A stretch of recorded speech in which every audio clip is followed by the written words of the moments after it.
show coverage of the Traitors US Season 2, episodes 1 through 3. I'm Jonny Fairplay. I'm joined by Jenn Hoffman. You may recognize her from The Apprentice Season 6 and from her countless articles everywhere on social media and publications like Variety and the New York Post and other things. Rachel Reilly, winner of Big Brother, and also maybe you remember her from Traitors US Season 1. I mean, we all know your style. It was Kate mentioned it weekly, and and of course our special guest this week from Traitors US Season 2, Trishelle Cannatella. Trishelle, Hi. I Yeah. almost didn't even want to say. Can you are like Jenn Hoffman and I? We did coverage of House of Villains. And there's very few people in the world of reality television and even in the world of entertainment as a whole that are known for one name. You know, you have Cher, you have Madonna, Omarosa. you have Omarosa. Trishelle, you're right there. I mean, like, you know, you are Trishelle Cannatella, but you're Trishelle. Yeah, thank you, I guess. People do just call you Trishelle. Yeah. I didn't think of that. We were trying to think the other day. So my big premise is when you winning a reality show, aside from the money being nice, doesn't mean you won. It's the person who gets the most out of it, either the most fame, recognition, whatever it is you were seeking out of it. And you're one of those people that has become, I was saying like Omarosa has won all reality, even though she's never won a goddamn thing because she's Omarosa. And I'm like, oh, I was trying to search, I think with Fairplay on an episode we did a while back, is there anyone else? I'm like, you are Trishelle. That is true. Thanks, I guess. I do love Omarosa though. Yeah. So welcome, Trishelle. All right. So season 2, let me start here with Rachel Reilly. What are the biggest differences you see other than half the cast not being ill-prepared non-celebrities? Yeah, I mean, that's the biggest difference, right? No, I think for me, it's like the budget. Like I can tell already the competitions, the fact that you guys get alcohol. I mean, come on, we did not get. Did y'all get any at all? We were only allowed one. Oh, we were only allowed one. And that was only after Kate and Brandy threw such a fit about not so we were expecting like the champagne when we arrived. Yeah. You know, a full That's bar. Actually, I feel like my fault and Wendell's fault and a bunch of other people's faults that have been talking about reality TV, because we have not only done panels, we've been all talking to the media and writing articles about how much alcohol we were plied with during our shows. Yeah. And not given any food, and then told like make smart decisions. And then people were like, why are they so stupid? So you might blame me and some other like the stars of Love is Blind, like blame all of us. House of Villains. Bananas said when he first went to the bar, there was like it was fake alcohol, and he was like, "What's this?" And someone pulled him aside. They're like, "Yeah, you can thank yourself and your compatriots on House of Villains for ruining it for everyone." Instead of Prosecco, it said no secco. I was like, what is this? Like, what? Like, me, CT, and Bananas run to the bar first episode and nothing. But yeah, I will say that I thought I was going to be mad about the hardly any alcohol thing. But after being there, when I came home, I was like, God, I'm like so clear-headed. It was like going to like rehab. Well, see, I don't know. Like, I've never been on a show where we had alcohol, really. So I mean, not like excited to drink. Like I'm not, but like, 1 or 2 drinks a night, I think nice to be able to have right now. Right? I mean, maybe I'll have a drink. No, but we have like so much food. Like there was never like every room had food. I probably gained 10 pounds on that show. I don't know if that was with you, Trishelle, too. It was like literally I would walk into the billiards room and there would be a plate of like cookies and like fruit and like did you guys have food in every room? No, we did not. Like we didn't have that much, but like it was like a lot of beans, potatoes, like all that stuff. And I don't know. I just ate sandwiches the whole time. I was boring. I mean, speaking of boring, Dan Giesling's on the show. Dude, yeah. It's funny because his confessionals are so insightful, but it seems like he doesn't really talk to people. And it was weird to me when you guys did that. I mean, we'll get into this later, but when you did that challenge where it was like who doesn't talk to people. And I was really confused because you wouldn't get that from the confessionals, right? Like, no, he was so quiet. He's an excellent narrator, but so I had never seen anything with him, and then they released some old Big Brothers. So I ended up watching his and then the newer one where he's a coach. And I'm like, he is so fucking smart by being like the quiet guy. But as you guys know from reality TV, you can shape the narrative by what you say to the producer. So if you give the producers really great sound bites about what's going on, and then you take that and plant that quietly amongst the people, the producers then have a storyline that they can go take during your interviews and ask you about what this person said. So he is a genius at manipulating production and quietly people for things to go his way. So I didn't expect him to talk to many people, but I was like, oh my God, obviously couldn't in this, but I would have murdered his ass first, even before Sandra, because I was like, nope, he's the quiet guy who's manipulating everyone, knows exactly what to say to the producer, like exactly what he was doing. I was like, oh my God, I would kill his ass first. Yeah. Well, I started questioning him like episode 2. Well, I was like, I was talking to Bergie, I think, and I was like, Dan, he's so quiet, but maybe he's just reserved. Like, it's just weird to me. Yeah. Well, and also I think with that show, it's not just what you think, because I get asked this question all the time. Why didn't I go after Cody? You have to convince every other person to want to banish someone if they're a traitor, right? Yeah. Like the game is set up to where you almost don't want, in my opinion, from season 1, you almost don't want to accuse people of being a traitor and just shoot your shot if you think you're wrong at all, because if they are a traitor, you could get murdered. And then if they're not a traitor and you can't convince people to get them banished, you're going to have an enemy. So it's like... Or jokingly say that someone's a traitor. Could. Right. I know. Right. Well, I have a whole story about that, but... I didn't even know if that applied. All right. So quick question, Rachel. Which castle was nicer, or is it the same castle? It's the same castle. I think the same decorations and everything. They look very similar. Oh, I'm like, it might literally be this guy's house because Alan Cummings is such a wacko. I mean, I know it isn't, but Alan Cummings is so weird and cool that I'm like, it might secretly actually be his house. Yeah.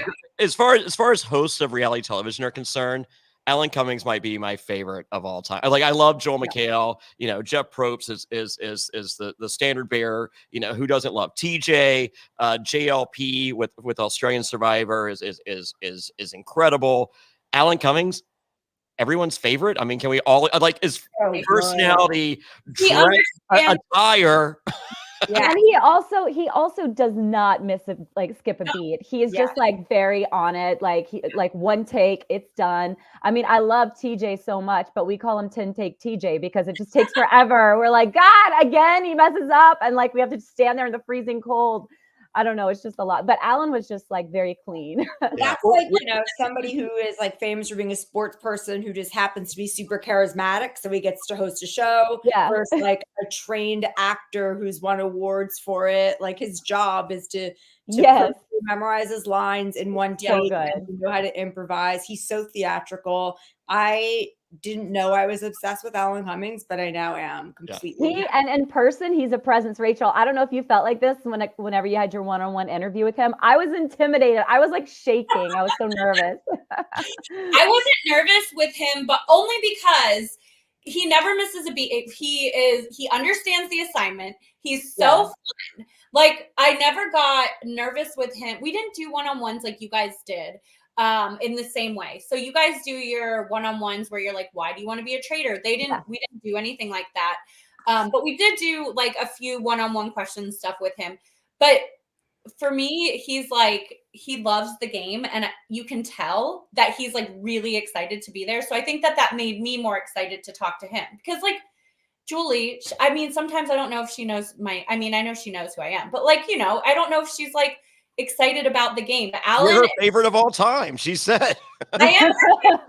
Maybe she doesn't know me. Well, so we're watching Big Brother that someday Julie is like, I have so much money that I shouldn't be getting out of bed to even do any of this. Why am I doing this? Like, I should just. And then other days she's like super excited. I guess it always seemed like it depended on who she was talking to and like what she had to do and how much she had to explain. But yeah, some days Julie just looked, she was just like, "Hi, welcome back. Nice to be in bed or She like had to be on an referred to as island." Jen bot. He's like, "I don't need this shit."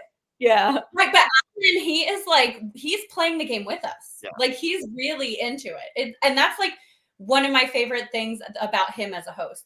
And let me tell you, his outfits, like they were so good in season 1. In season 2, it's like, whoa, they stepped up the game even more. On season 1, did his outfits match to what the challenge was going to be? Like give a clue? I think a little bit, because we would always, when he would come into the breakfast, we would always be like, kind of trying to figure out what we were doing for the challenge that day. Yeah. Because of what he was wearing, because of what he said. But I think it's more, I've noticed it more now. And I don't know if I'm noticing it because I already played, but like because I'm like, wait, that scarecrow thing, he totally wore like the hair. Yes. It's very much, he gives hair clues in his outfits, which is just brilliant. Like it's amazing. His costume designer is like on par. Rachel, are you upset that they cut up your outfits from season 1 to make Alan's outfits for season 2? I am very upset. You know the one outfit with the big red bow on the flower? I was like, that's something I would wear. And Kate would shit on it either. Kate would shit on it if you were wearing it. You wore every single one of Alan Cummings' outfits like fabulously. Kate would still be like, you look like community theater trash. That was the biggest difference between the 2 seasons that I noticed immediately. To go back to your question when you were asking them as an observer, no, besides Kate. Yeah, actually, Kate will be missed. Kate should be on every reality show from now on. Every single one. Put her on Housewives. Put her on Basketball Wives. I just see Kate on every show. Even if it doesn't make sense, just put a little Kate there. Don't care. The biggest difference was in the first season, if you wanted to be a traitor or anything, it was horrible. They were like, "Oh, I overheard someone saying that they wish they were a traitor. How could you possibly be a traitor? What type of person would be a traitor?" Right. And the second season, everyone came in like, "I want to be the traitor," like openly admitting it, gunning for it, wanting to be it. And it wasn't a negative thing. It was like the coveted position. Yes. Well, the first one, it was like, what kind of person would come on a reality television show and to compete and lie and be a traitor? Yeah. How could I not be? I think the only person who really didn't want to be a traitor was John Bercow, the politician from England, because he wanted to play a different role because he in his everyday life is a politician. What about the boxer? Because I don't feel like this is the game for him. No.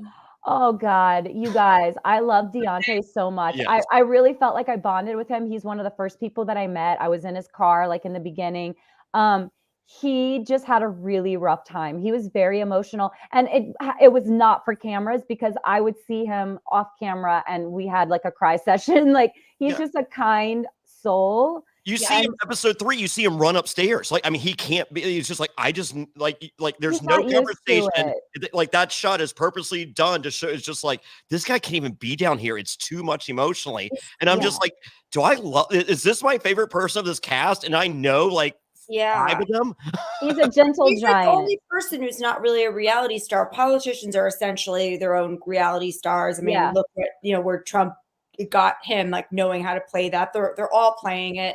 Is there anyone else who's not a reality person? Is Michael Jordan's son on a show? Oh, Marcus. No. Well, now he's on the Housewives with Larsa, but he wasn't.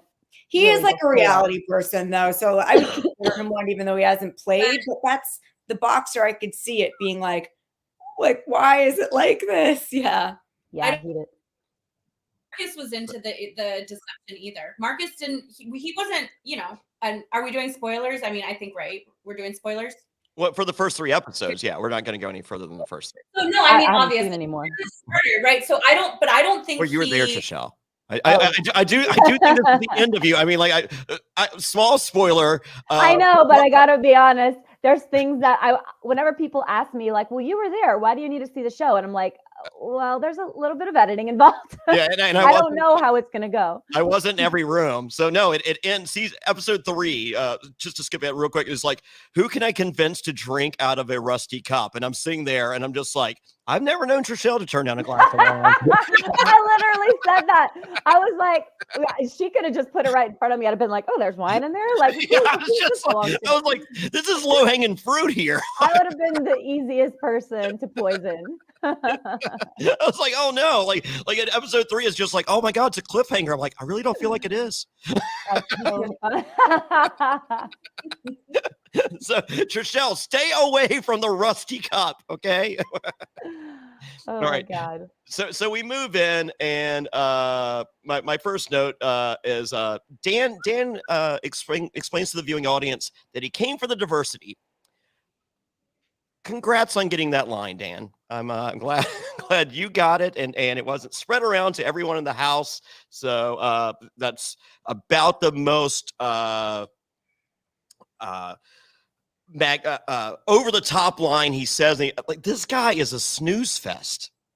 Like, I'm just like, I liked his interviews, his confessionals. I liked those. You like the way he talks?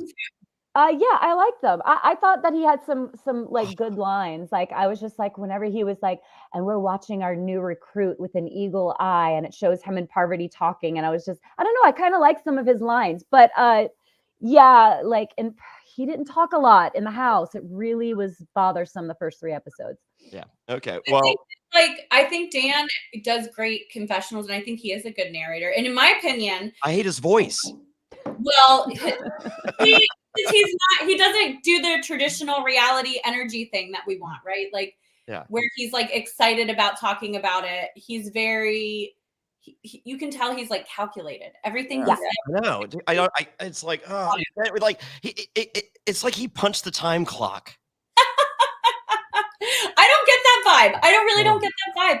But because I've met Dan, and I've met Dan, and in person, he's in real life. Yeah, he's great in person, but like on this show, I think he did go in there with a certain like way that he thought he would succeed in playing, and it got him the traitor card. I mean, he's a traitor. He got what he wanted. So yeah. So well, we see Alan Cummings has upped his game. We have fireworks, and as he's finishing talking, apparently production told everyone to ignore him and walk inside. Talking assholes. So, but don't worry, Trishelle, TT, and Bananas are the first to arrive at the bar. No alcohol. way to make Buna Murray proud. We try. So then we see Sandra and Parvati together for the first time in a long time, and they had some online beef months prior going into this show over who was the real queen, and it got a little spicy online. Yeah, So, Sandra is not one to mess with, man. Like, she is cold-blooded. I was so excited to play the game with her. When I met her, she was just, I was like, man, she has to be a traitor because she would just be so good. Yeah. I know she really, like, in the beginning wanted to be. Yeah. Yeah, I called her. So during House of Villains, I think like episode 6, maybe I got in a tight situation. And we got our phones at night. So I call Sandra. I'm like, okay, get a pen and paper and write. So there's these people. I'm on the phone with her for like 40 minutes. Out of nowhere, like 8 producers run out. They're like, who are you on the phone with? And I'm like, Sandra. And they're like, what are you telling her? I'm like, everything. And they're like, you can't do that. I'm like, she's already agreed. I'm making the right decision. And they're like, hang up. Bye, Sandra. I got to go. So they're like, why would you call her? I'm like, she beat me. Like, if there's anyone who calls for advice, I'm not going to call someone I destroyed. Yeah. So and then when Bananas, we didn't think he was going to be at the red carpet or purple carpet for House of Villains because he had gone to film Traitors. And then like last minute, like, it looks like Bananas is going to make it. And I'm like, oh no. And so I text Bananas. I was just like, hey, looks like you're going to make it. And he's like, yeah. I was just like, what did you think of my friend Sandra? He goes, never got the chance to meet her. Oh, yeah. God, that was so short. You guys, when Bananas went I think I even said it on the show. Like, in what world does he not return to this breakfast? And CT and I were just like looking at each other. We were sitting right near each other. I was like, oh my god, yeah. And when he He's the didn't show first up, person I would have murdered too if I was a traitor. I would like. I really? because he'll keep winning money for you, and No. then you can get rid of him at some point. Thank you. I thought it was bad gameplay, actually. What- Yeah. I feel that there was a flaw with season 1 in that you guys bank money throughout the season, and that final challenge, they made it to where you could get all the money Get that all you of it missed back. throughout the season. That's what I was thinking for this one. I was like, why would they try so hard when in the end they're just going to Yeah, be so- like, If they hadn't have done that, and I don't think they should, like, they should just given them the money at the end, but not shown. So with that, if I'm a weaker player, you're telling me we don't really have to win the money the whole time. We can just get it at the end. I mean, because like it doesn't matter. Like either you're there at the end and you get it, or you're not. Who cares? So Right. I think that's a flaw in the game that allowed Bananas to go so early, in which I don't think he should have. yes. And By the way, I honestly- get up sometimes. But Fairplay knows I'll get up sometimes and just do dumb shit like grab a sweatshirt. So keep talking. Well, I don't. In my opinion, well, I don't like him anyways. So like that's personal. But in my opinion, I'm getting rid of someone like him because he's so outspoken. He's a shit stirrer, and he's going to continuously like just say stuff. So if I'm a traitor, he's one of the first people I'm going to try to get rid of because he's just going to plant these little ideas in everyone's head and be crazy. And nobody's going to think he's a traitor because he's so outspoken. And even if you try to get rid of him, I don't know that. I think he messes up your game more than he is like a benefit to the group. He was dangerous because everyone really liked him, and he brought a guitar to the house, and you know how it is, Rachel, it's so boring. He was amazing to have around because of the guitar and singing. So and he was really a source of entertainment, and it stung whenever he left, mainly because of that. But Jonny and I are frenemies. We like to fight, and we'll give it back to each other, and then we can take a joke. So I do like that part. Like I can just say like, yeah, I'm glad he was murdered, and he doesn't care. I on the challenge podcast, I used to make fun of Bananas for the stupid guitar. I was like, oh my god, here's the guy with the guitar. It's the worst. And then House of Villains, he walks in with the guitar. I'm like, oh, and Jax is like, oh god, here's the asshole with the guitar. And Bananas is like, you know why I bring the guitar? I'm like, no, I'm curious. He goes, I do copywritten material for 45 minutes. They leave us alone and we just smoke weed. And I'm like, 100%. I'm like, okay. He's brilliant. Yeah. So I'm just like, I now not hate the guy with the guitar. Who knew? So and for him to convince me in one day that I didn't hate the guy with the guitar, because I throughout history I've always hated the guy with the guitar. So that's pretty amazing on his part. Yeah. So Sandra's not having it with Parvati there, and Parvati forgot her makeup. She does find it when she gets her red headband, but it's still her makeup is She missing. doesn't need makeup. She's beautiful. Oh, she'll tell you that. I've seen her social media. Bananas has Repo Man vibes. And Oh, Phaedra. Oh, that's so funny. It's the best.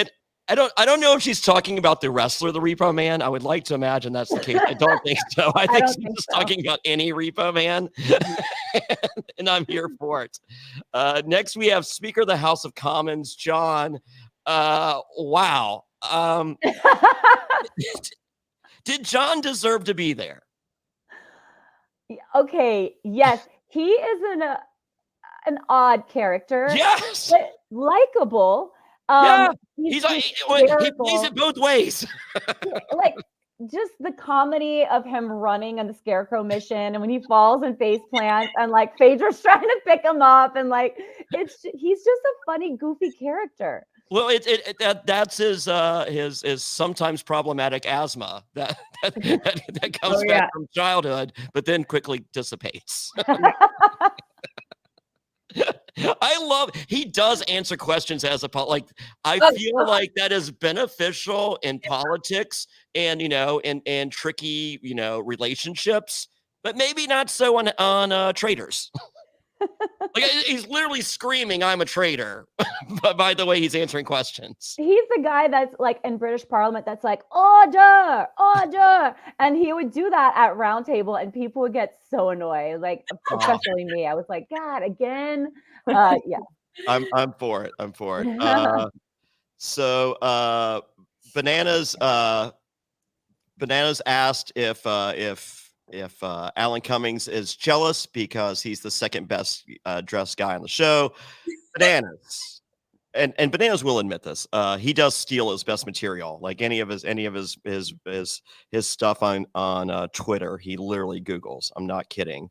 His T-shirts, he steals designs. So, and on House of Villains, I referred to him as the second most famous Johnny in the history of reality television. So I'm sure he loves that. So for him to say that Alan's the second best, I'm like, oh my God, this guy literally waited 1 week to steal my material. Hey, the greatest form of flattery is imitation. So thank you very much, Bananas. I love you, brother. All right. Peter is the only Bachelor I'm familiar with ever. I covered The Bachelorette one season only. I tapped out after, I believe, 8 episodes. It's too much. Not for me. And I recognize Peter. It looks like his face has gained a little weight, but I enjoyed Peter back in the day.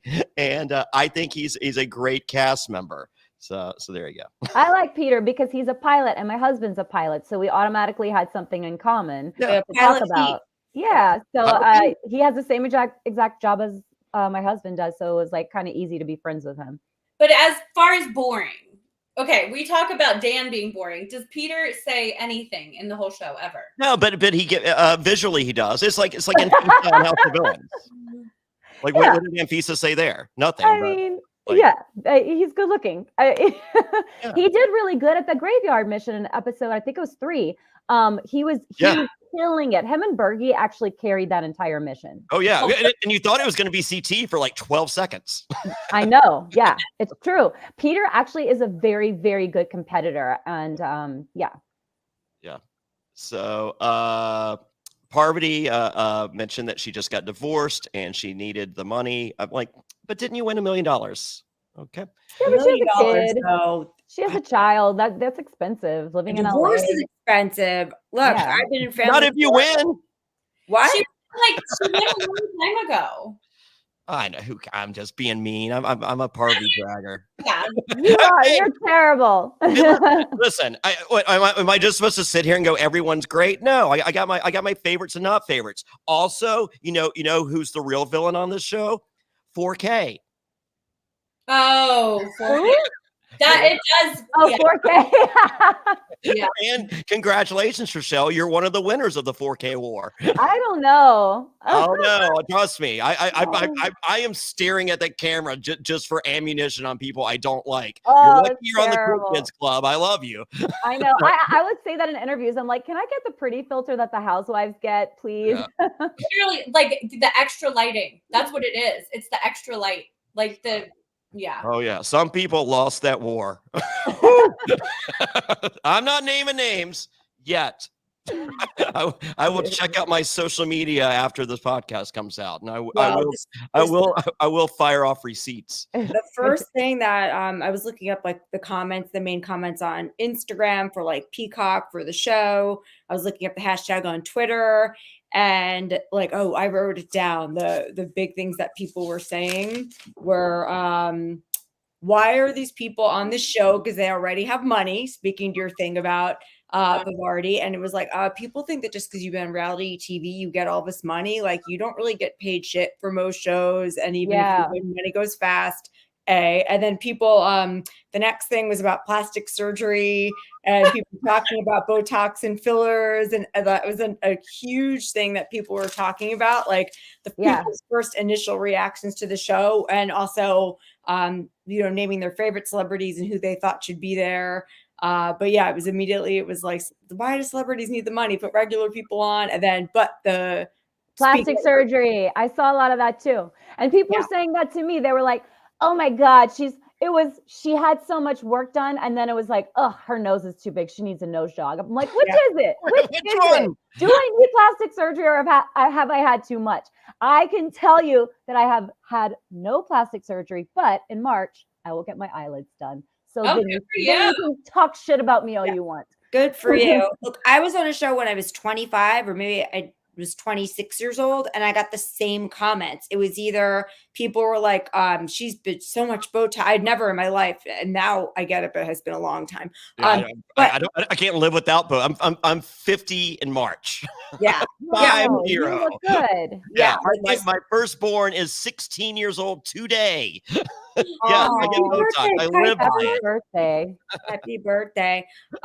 Yeah, people went hard on this, but I mean, God, like, I remember that from even being on a show 15 years ago. This week was the debut of when my show was. Yeah. Wow. And I was thinking about all the things people said, and what it was the exact same thing. People were like, oh God, she needs to fix this, or she should do this. And then there was all these other people saying like, oh, like her face looks frozen. She's had Botox. I was like, I'm 25, or I think it was like 26. I was like, I haven't had anything yet, but now I will, because you guys are so mean. That yeah, I just might. I might have an entirely new face if you guys see me at the reunion. I don't know. Yeah.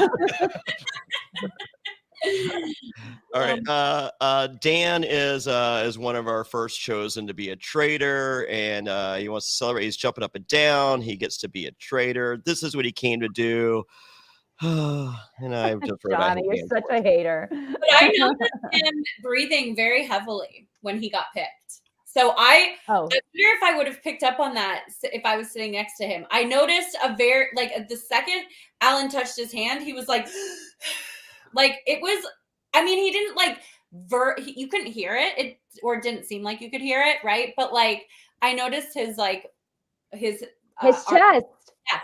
Yeah. I noticed his chest as well right after we took the blindfolds off. But then I got really distracted when Larsa was like, I hear everything. Parvati's a traitor.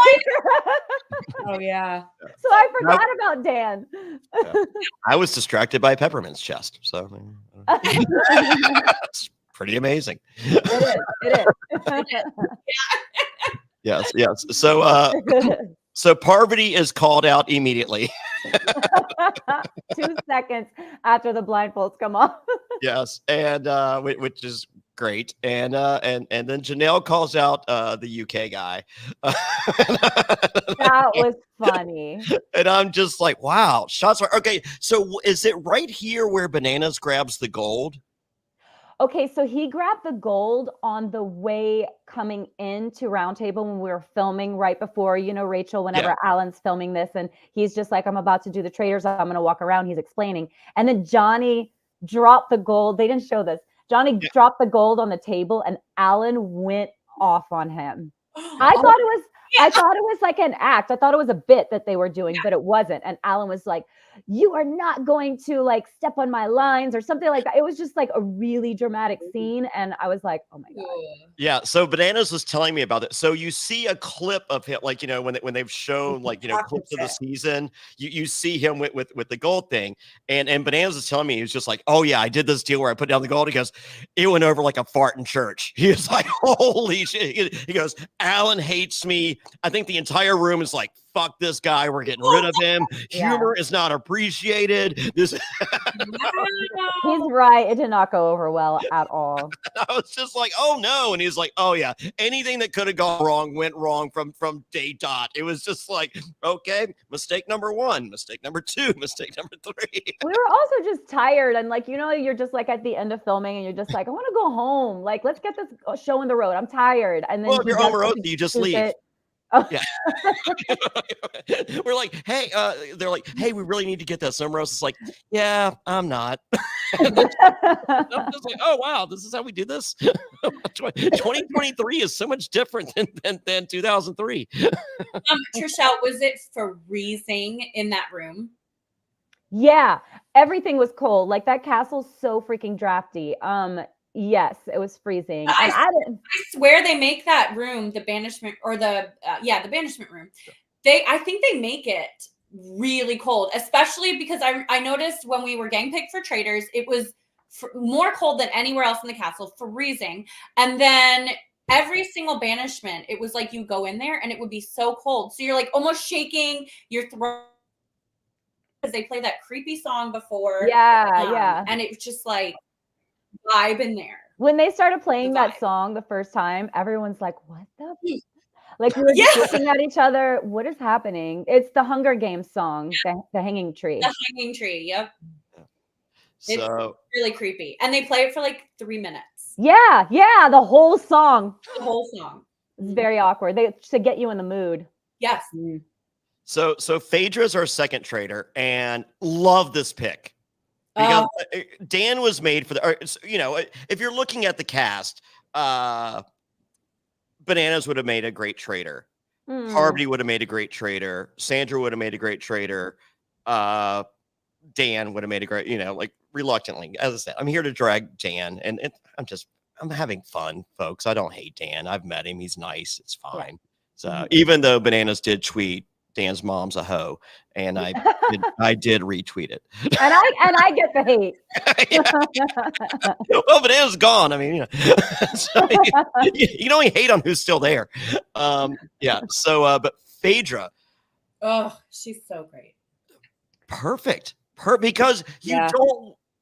If your production, you like, yes, Dan's a great pick. Parvati's a great pick. Sandra's a great pick. But you know who's also a great pick? Someone that's not a great pick. Right. Like a non-competition show person. Yeah. You guys, they asked me who I was most excited to meet and who was like my favorite person that I wanted to see there. And it was Phaedra. I am her biggest fan. And I told her that on day one. She probably came off crazy. I was just like, I love you. She was so sweet. But just everything she says is hysterical. Yeah. And she's not trying to be funny. No. It's just who she is. Off camera, she's the same thing. Oh, Lord, help us with these missions. She would just start praying like in the car on the way to missions and being like, we need to pray. It's going to, I don't know what we're doing right now. Trishelle, tell me you do these things. I'm just a glammed up housewife. She's just funny. She's amazing. I didn't think I would like her as much as a traitor. And I cannot imagine her not being a traitor. Exactly. Like, so good. She's so good. And when she narrates what's going on and why she wants to kill these people, and like even at the episode 3 when she's like, I'm about to have a heart attack if she's gonna murder Cherie or whatever. Oh yeah. Prior she goes, they can do the heavy lifting. I ain't doing this. Seems like too much trouble. It's all on them. And then it's her friend. She's like, not on my watch, honey. She said, not on my watch. I love that. On my watch, that was my favorite. And I feel like if she would have gone for Cherie, it would have been a mess. Like, I don't think she would have let her go. I don't think she would have let her do it, right? I don't think she would have. It's just like, very knock interesting. the drink out of her hand.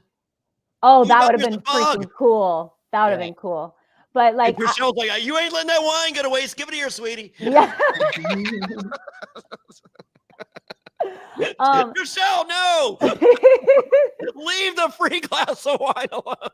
That part was so interesting to see, like with the cup and like Parvati doing that whole thing. I was like, whoa, it's just like so fun to watch the show. Like Rachel, I don't know if you felt like that too. Like just all the things you missed that you were just not. It's so fun to watch. Yeah, I love it. I love when I got to go home and watch my season. I didn't know how they would edit it because you never know. And I thought that they just do such a good job telling a story. And it's just like the way that I don't know, everything it feels like a murder mystery. Yeah, like Clue, like the movie. Really like Clue. Like it's just, they do such a good job of editing. They do such a good job with, Phaedra's narrations and Dan's narrations. And like, now we have Poverty, and it's like, I just feel like the way that they put it to the story together is so amazing. Well, Rachel, I can imagine you coming home going, wow, I wonder how they're going to show what Kate said about me. Oh, wait, I was there when she said most of it. I actually thought Kate was going to be more of a villain because I thought that the audience would hate her like throwing away the money and doing all like I thought nope. we come from a competition background where if you throw a competition, people are like, oh, I hate them for throwing a competition. Yeah, it works in this game because it's just the nature of the game, right? Yeah. No, it was like as Jenn stated earlier, I want Kate on every show that I like Teen Mom. I want Kate just to yell at them. Yeah. Like how she does in season 2, because we'll see. Like, oh yeah, isn't it like I feel like Sandra showed a preview where Kate's back. They announced it that she's coming back, and I heard that it's not as epic. So. Okay. Jen, are you stoked for the return of Kate? Wait, she's coming back to what? To Traitors. I didn't see the preview. That's why I was like, I didn't know. No, they don't show it on this preview, but Sandra, so I guess there's another preview out there. Yeah, they announced it on People magazine and on a few other. So it's out there. That her and then they said that Dr. Will's going to do a special appearance. Yeah, Dr. Will's like what, he's Fergus for the day or something. I don't know. Does he need his SPF 200 in Scotland? I'm not sure. Okay. Oh, you don't know. No, it's overcast all the time. You know, Yeah. SPF 200. It actually was cold and freaking rainy. I was so rainy. pissed. Every time they gave us wetsuits, I was like, no, I complained so much. I was like, I hate cold weather. I'm from the South. Was it freezing cold in that river or the lake in the first episode? The wetsuits were really good, but yeah, you couldn't feel your hands or your face. Okay, because you couldn't tell. Like nobody was like shivering or freaking out as much as I thought they would be if it was freezing in the locks, like what I would have imagined. Right, my fiance. So let's get to the first challenge. Is you have to arrange a puzzle with boats, and it's 40 minutes. You're playing for $30K, and my fiance right out of the gate, she goes, "Oh my God, the fat guy from the challenge can still swim good, huh?" Oh my God. I am shocked that Jonny Bananas did not try to go for a shield. Well, like, and this is literally 2 weeks after he just gave away $200,000 to Tanisha on Help the Villains. He's a new Jonny Bananas. Yeah. I mean, I don't understand it because for me, I would have assumed him, CT, Trishelle. I thought you would. I thought I knew Janelle would totally go for a shield. I knew that's just like what she does. I did go for a shield. They didn't show it. I went for the one that challenge mentality. Yeah, I went for the one that Janelle had already gotten, and I didn't realize that it was gone until I face planted right in front of it. I thought for sure they were going to show that because it was hysterical. I face planted, and then I looked, and there was no shield. She already had it. Oh, okay. But I'm also surprised that Poverty or Sandra didn't go. Maybe not Sandra as much because I don't think that's her MO. But Sandra's, she's known for the Sandra sit-out bench. So right. why actively do something when you can actively not do something? In Banana's interview, though, he does justify why he doesn't get it. And he says if he could just be the person who always is getting the money, because he's known at being good at challenges. He's like, if I can make sure I let everyone else know that I'm here to make sure we get this money, that, I'll be safe. I won't be seen as a bigger threat or as out for myself. Obviously, it doesn't work out for him so well, but it's a good premise. He would have been if not for the finale of season 1 going, hey, you can just get it all at the end, guys. Don't even worry about it. Well, also, I feel like in this game, you have to always be looking out for yourself because you just don't ever know who the traitors are going to murder. Right. So and if there's 3 shields, 3 people that takes away, if there's 20 of you, then only 17. Well, then the traitors, you know how many traitors there are. So there's 15 people they can pick from. Right. So it's the odds are not in your favor if you don't get a shield. Yeah. I'm going after a shield. I'm going after the first thing I'm doing is pulling a Janelle. Yeah. Yeah. Yeah, they're day 9, or they're gonna be like, once again, Fairplay goes for the shield. I'm like, I'm gonna keep going after that shield, Alan. So I prefer you not give the commentary on that. Yeah, I would have swam to the shield. Same thing. If I didn't get the shield, in the field, I just I was really, really, really nervous to get murdered in the beginning because I know these shows and I've done enough competition reality to know that I was definitely at the bottom of the famous people there. And so I think, and also the guys, yes, I did a challenge with Jonny and CT, but they didn't have my back really. The challenge people are just all selfish and myself included, I guess. But anyway, so I thought for sure that I was going to be the first one murdered because it's easy. It's like Trishelle being murdered won't piss anyone off. Me, Kevin, I think like people didn't really know me. So like that's why I really wanted the shield, and I was playing in the beginning a little bit harder than I would normally play and being more vocal. Yeah. Because I wanted to put a tiny target on my back so that they would keep me and not murder me. That You're well known though, Trishelle. Huh? You're well known. I mean, like literally. Yeah, but I'm not housewife famous. I'm not Deontay Wilder. Yeah, but I mean, but the housewives watched you. Yeah, but it's just a different level. You know what I mean? A way different level of fame. And so like, I understand what you're saying, Trishelle. Yeah. And I really felt like that too. My cast was weird because we had, people too. But like, I agree with you. You do need to put a target on yourself, because if you're not a traitor, there has to be like a reason for the traitors to want to get in the house. And there has to be a reason for you at every banishment to almost, your name should be coming up, because if it doesn't come up, then it's like you're Marcus and everyone trusts you and everyone likes you, and why you're 100% faithful. So why are the traitors going to keep you? So this is a little bit why I was more vocal in the beginning. And then I was like, I'm going to dial back. And then the second episode I did. But I mean, like I had a strategy going in. Right.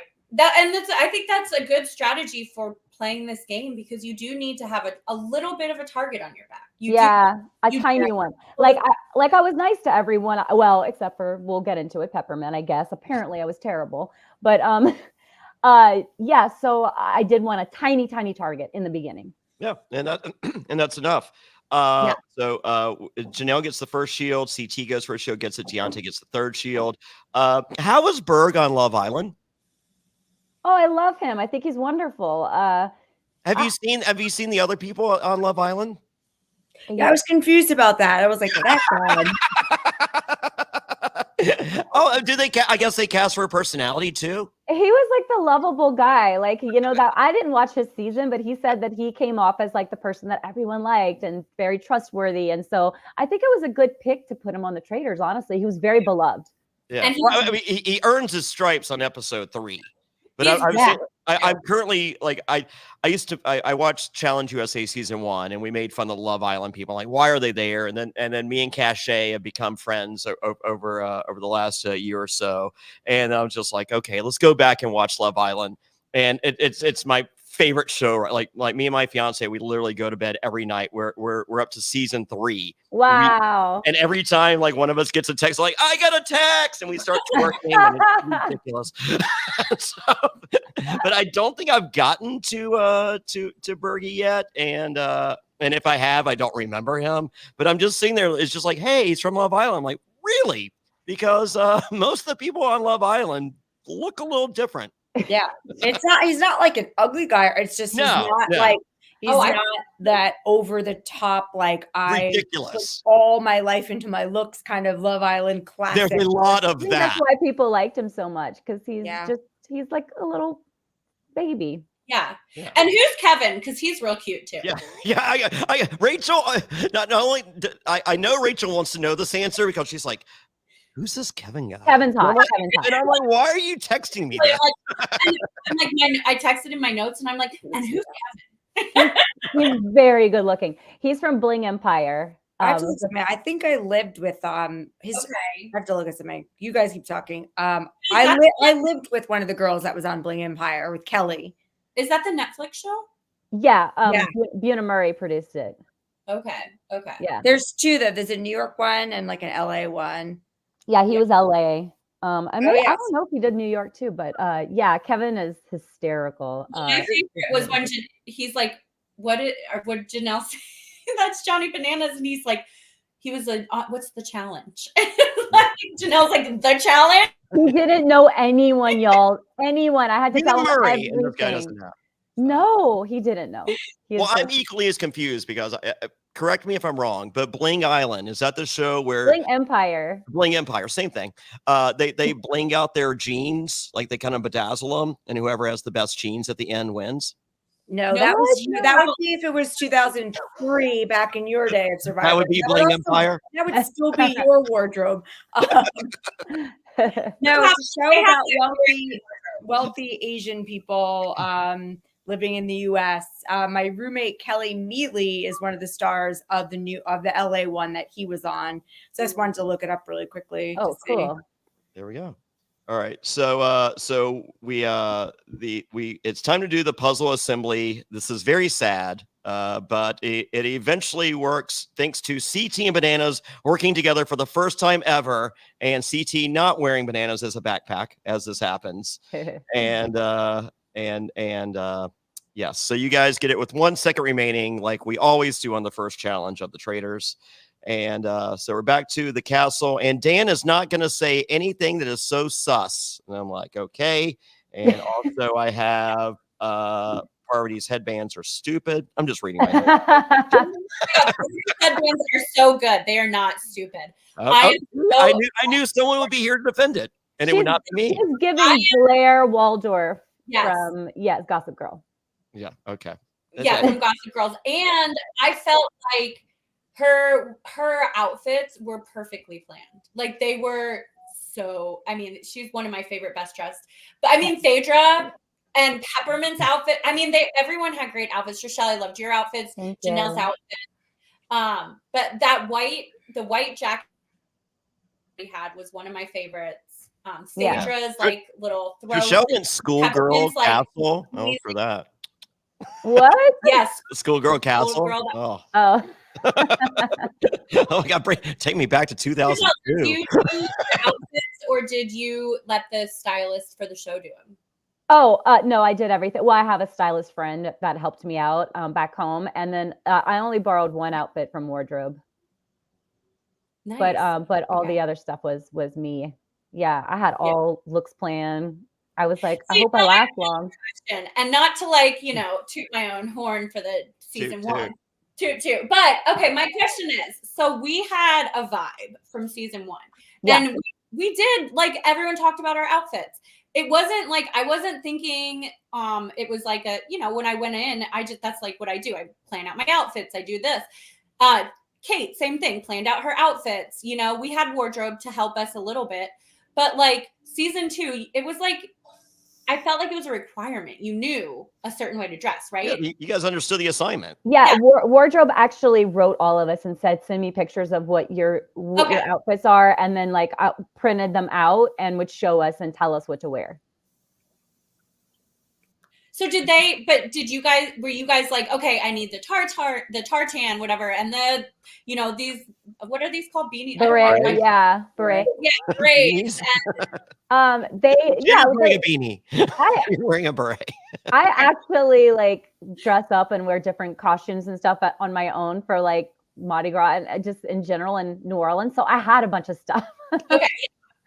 Yeah. I love that. I mean, everyone's outfits are so good, and they all feel like they belong together, Yeah, the wardrobe did a really good job. Y'all, production value was crazy for this show. Like they did so good with everything, scenes, and just all of it was great. Yeah. And Rachel, for you to get your outfits back in time for the next community theater play each time.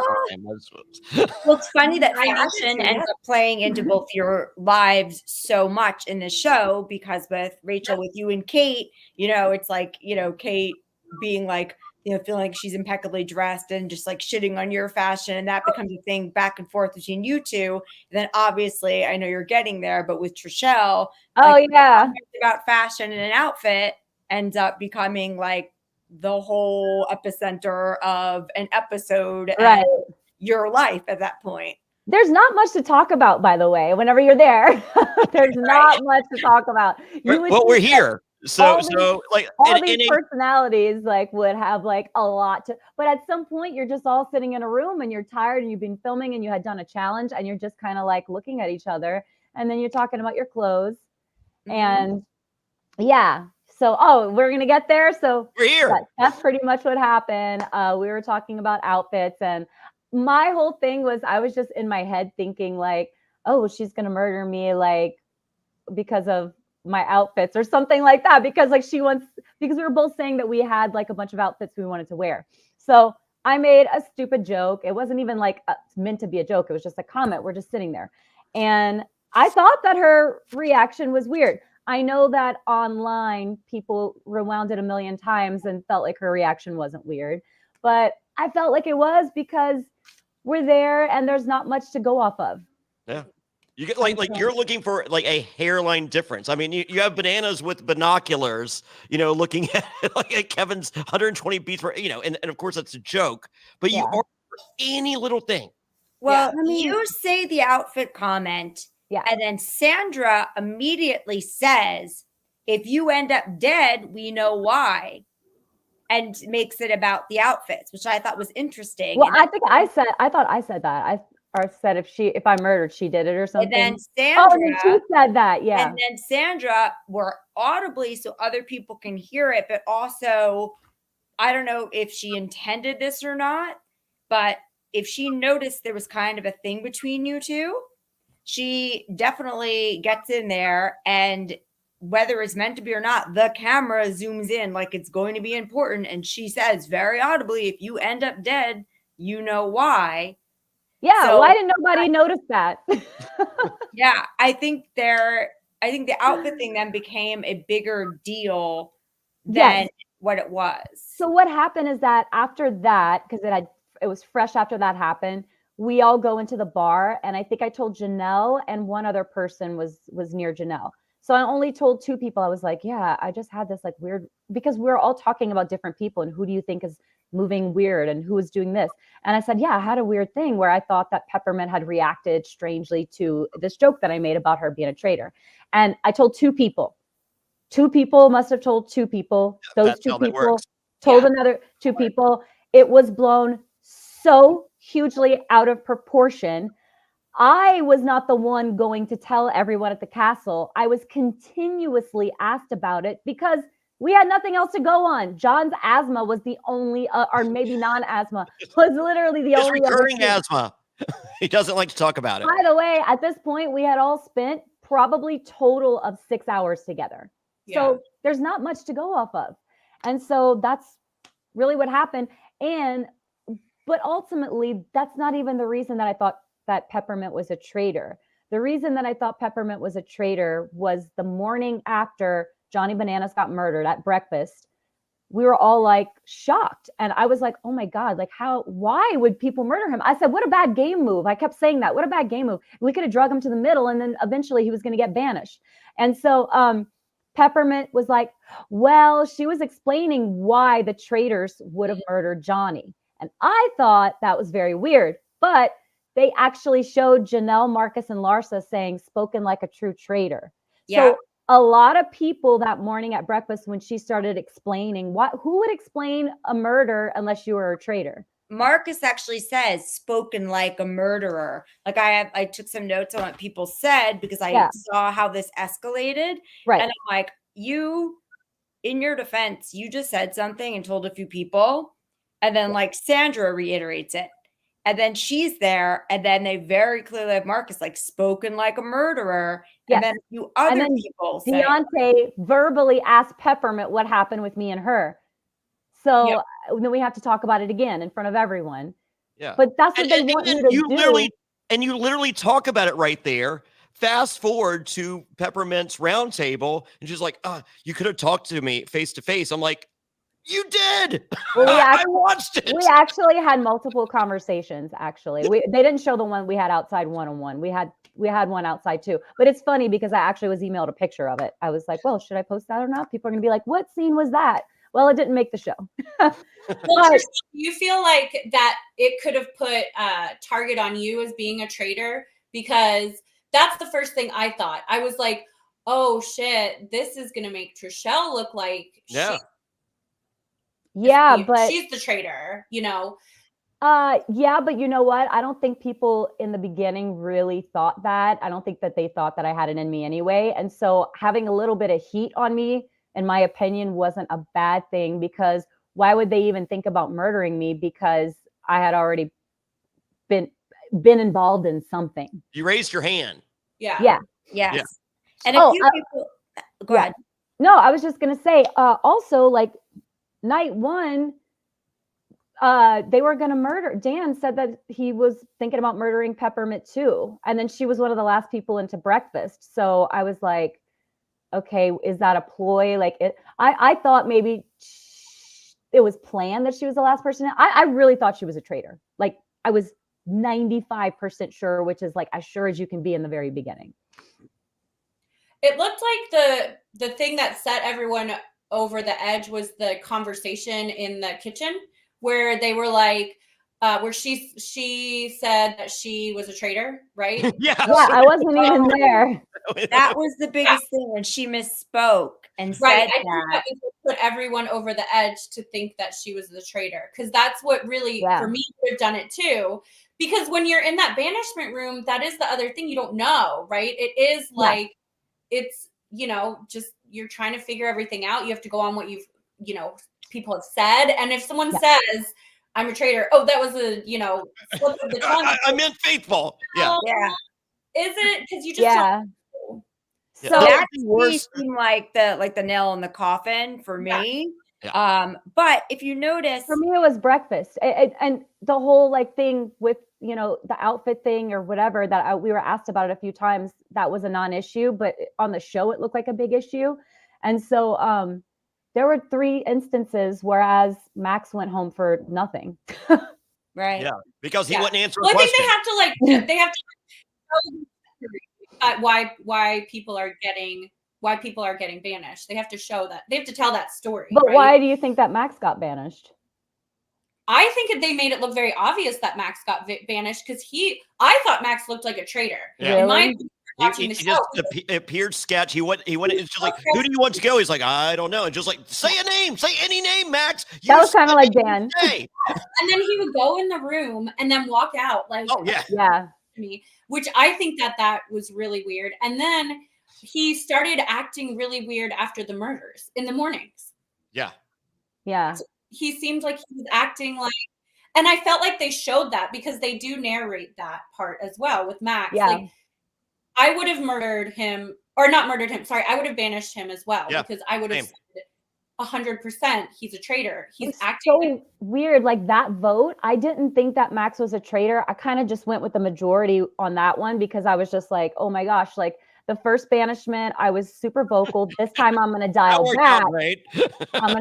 Well, you know what? Let me talk about this. So honestly, the online hate that I have had from this Peppermint banishment is completely shocking to me. I was like, wait, did we watch the same show? To me, I was like, I don't have enough clout, pull, and influence to get 16 people to vote for one person. Let's be honest. A lot of people felt that, Peppermint was a traitor just based on a couple different instances. I am completely devastated that the LGBTQIA plus community has come for me and decided that I'm not an ally, even though I have been an ally for over 2 decades. Oh my God. I mean, what are you? Well, Trishelle, I feel if you're not an ally, you owe me hundreds of hours back from 2005, 2006, from countless drag brunches and pride parades. Hamburger Mary. Before there was such a thing. Right. Trishelle was like, Fairplay, wake up, we're going to drag brunch. I'm like, what's drag brunch? I'm like, holy moly, I'm having waffles and there's balls. All right, I'm here for you, Trishelle. You have been one of the biggest allies for the community at 20 plus years. Yeah, I mean, I was the girl from Cut Off, Louisiana. I was very proud of you. And there the day that they overturned Prop 8, I was out there with signs, it's just I haven't just been like, oh yeah, support. I've done things. I've flown to Whistler for Pride Week. I have marched with my husband in Pride parades.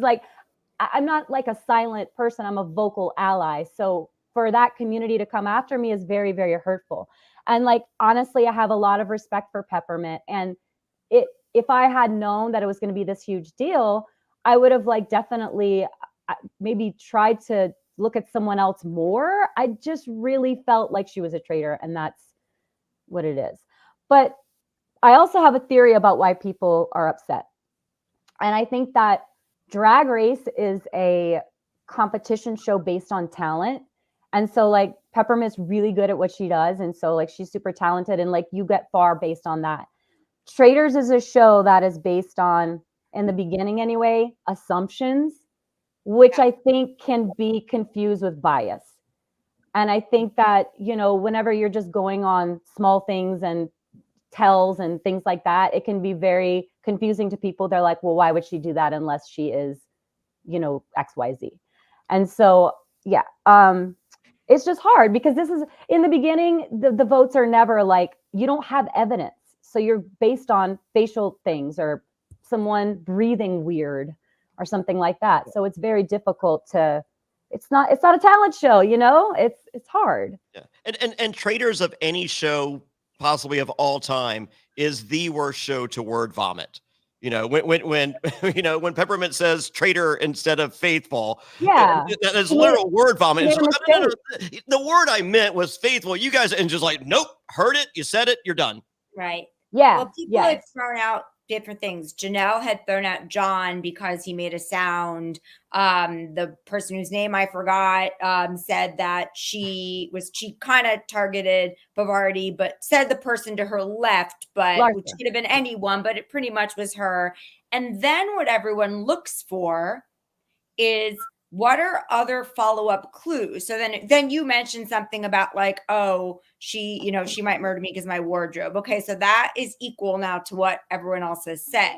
But then as I said, Sandra reiterates it. Then they ask you about it at breakfast. And then, you know, Marcus says that's what a murderer would say. And then now people are just like adding stuff up in their head because they have nothing to go on at all. Yeah. So it becomes this snowball, and it's like, it's something that you started just by saying things that everyone else was saying, like saying a random thing, like a random look or a cough or a noise they heard could be it because you don't know.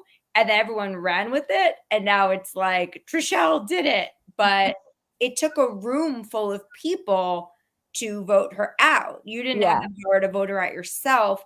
So I understand, you know, if there's people that are, you know, huge fans of hers, or a community that's like, well, why target her or why make an assumption about her? I think that's a very astute thing, that assumption can be confused with bias, but it really then went out of your hands because everyone carried it because they were like, well, we have nothing else to go on. It's been brought up 100 times. And then she said the traitor thing. She accidentally said that. And it's like, oh. And you know what? At Roundtable, before I flipped over my chalkboard, I was just like, you know, I'm sorry if I was the one who kind of snowballed the entire thing. And if I'm wrong, then I'm going to feel terrible. And then people were like, why is she crying after? I literally just said at Roundtable I was going to feel terrible if I was wrong. So why do you think that I'm crying? I feel terrible. I was wrong about Peppermint, and I was so sad about it because I didn't have firm evidence. I just had like kind of like what we were going on, like, you know, a word here, her defending traitors at breakfast, you know, like it kind of seemed strange. Yeah. So it sucks. And I feel terrible. And you know what? I've seen in interviews that Peppermint's like, I haven't spoken to her and I'm truly hurt. And I'm like, I did reach out to her. I reached out to her the week that the show was premiering. And then people were like, why wait so long? Let me explain something to you. When I was there filming, you know, she went out early. And when it was time for me to leave, we don't get our phones and everything, Rachel, you know that. When it was time for me to leave, I got my phone. And my husband was like, don't check your text messages. And I was like, why? And he was like, she's like, Nicole died. One of my friends died like a couple days before I was done with my time to leave. And so I found out literally that day, my friend died, one of my best friends. I fly home, I'm dealing with that. Then I have to go, my other best friend's getting married. I go 8 days to her wedding. It's out of the country. Then the holidays. So yeah, I'm not thinking about the first person vanished. I'm thinking about my friend who died, my family, my other friend whose wedding I have to pull it together for. Like I had a lot of things going on, and this is 3 months later. So the time that I was thinking about the show is the week that it was airing. So that's whenever I felt, and then I've been hearing that Peppermint was very upset. And I was like, what? Three months later? Okay, well, I wrote her again and apologized again. She didn't want to respond. So I don't know. There you go. It is what it is. I don't know. Like I tried.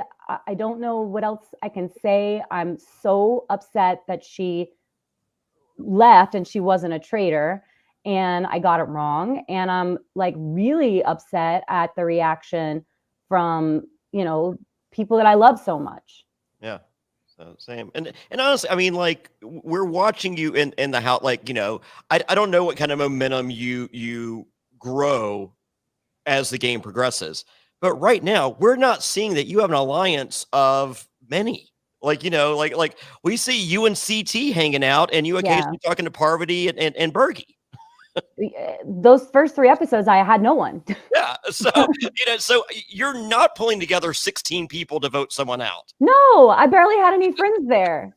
No, not at all. And as far as that throwaway line, like, I'm the king of, like, if someone's wearing something, I was like, oh, I almost brought the same outfit. You would have looked silly. If I'm on Traitors, I would have said, oh my God, I brought the same outfit. I'm going to have to murder you tonight. Right. And fast forward 5 minutes later, well, Fairplay's a traitor because he literally said he was going to murder them because he brought the same outfit. Yeah. It's like they're wearing a skirt.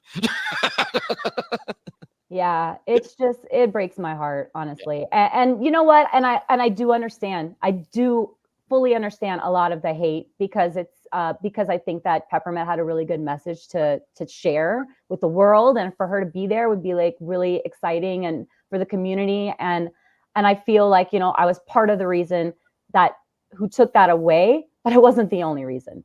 Yeah. All right. So end of episode 1. The Traitors decide their third traitor. It's going to be Parvati. Perfect decision, as Dan explains. Perfect person to be a traitor and a good shield, or possibly Dan, your downfall. Which I'm rooting for the latter. We shall see. You're a Dan hater. I am. I'm a Dan hater. It just for TV. It's fine. I think it's smart for them both to pick her because he's right where he says she would be a good person to fall on the sword for them, right? Like if anything happens and they need to push her out in front of them, like she is a traitor now, right? And it was like obvious in the first episode, like Larsa called her out. Like, so I think I think he did make a good decision with that. I also think if I were them, I might have picked Sandra over her, but maybe it would be too obvious. I don't know. So I don't know. I think it. Yeah, I think it's one or the other. However, Sandra, I feel that Parvati you can push in front to dive on the sword for you, whereas Sandra is very good at getting behind you and pushing you on that sword. Mm-hmm, that's true. That's a very good point. They invite her in. They have a chance at losing their power, which is that they have a good strategist, but they might get screwed over and pushed right out. So it's like you do have to find that balance of someone who you think is willing to do the dirty work, but that you think can't outmaneuver you. Yeah. Yeah. And I think it was smart for Phaedra to let Dan make that decision because I noticed Phaedra's doing this in the first 3 episodes. I think she is allowing them to take the lead a little bit, which I think, I don't know, because I obviously didn't see the show yet, but from what I'm learning, that maybe that's going to be really good for her in the end if the traitors, because it's like, if there's these 2 traitors that are doing all the traitor stuff, then, and has a group of friends, well, who's the real traitor? Like, why would her friend group turn on her? So I think she's making really good decisions as a traitor. And I think that that's going to really be helpful for her in the long run of the show. I mean, I love her. I just think Phaedra is like the smartest person there. She's so smart and she's so likable and savvy and funny and cool. And like, I just think she was the best pick. And my husband's like, she's my favorite one on the show. I was like, what about me? He loves Phaedra. I feel like the same way, Trishelle. I'm like, she is so fun to watch because she's just so good at this game. And she's, like I said earlier, like, I didn't know I could be a traitor, but like, I can't imagine this season without her being the traitor. And it's just, I love it. I think she's great. I think she's making so many good calls. That's going to get her far in the game. I hope gets her far in the game. I don't know what she's playing a very Sandra-esque game. To like let the other people who want to be big and bold step in front and just be agreeable with them, but while watching everything and making sure it doesn't hurt you. Yeah. So why does Phaedra need Sandra to be the other traitor when she's playing the Sandra role? Yeah, no, you're totally right. And do you think a little bit like Cirie, how Cirie played a lot like that? And Cirie wins, right? So like, I feel like I see a lot of that because Cirie went around the house, was friends with everyone, had a group, she was so good at bringing us in. Like, I couldn't have a conversation with Cirie and leave wanting to banish or her think she was a traitor, and nothing. Like, I left every conversation with Cirie and I said, oh, well, even if she is a traitor, I don't care. Like, honestly, like, she just is so good at that. And so I noticed that in Phaedra as well. Whereas, like, I do think Dan, because he's so quiet, you get the vibe where maybe he's a traitor. I don't know. And I think in episode 3, I think Parvati's playing a little sloppy, in my opinion. But I think after she gets recruited, she's a little sloppy. I thought she was a little too excited from what the show kind of showed us. Was she really? Did you get that vibe, or is that just me?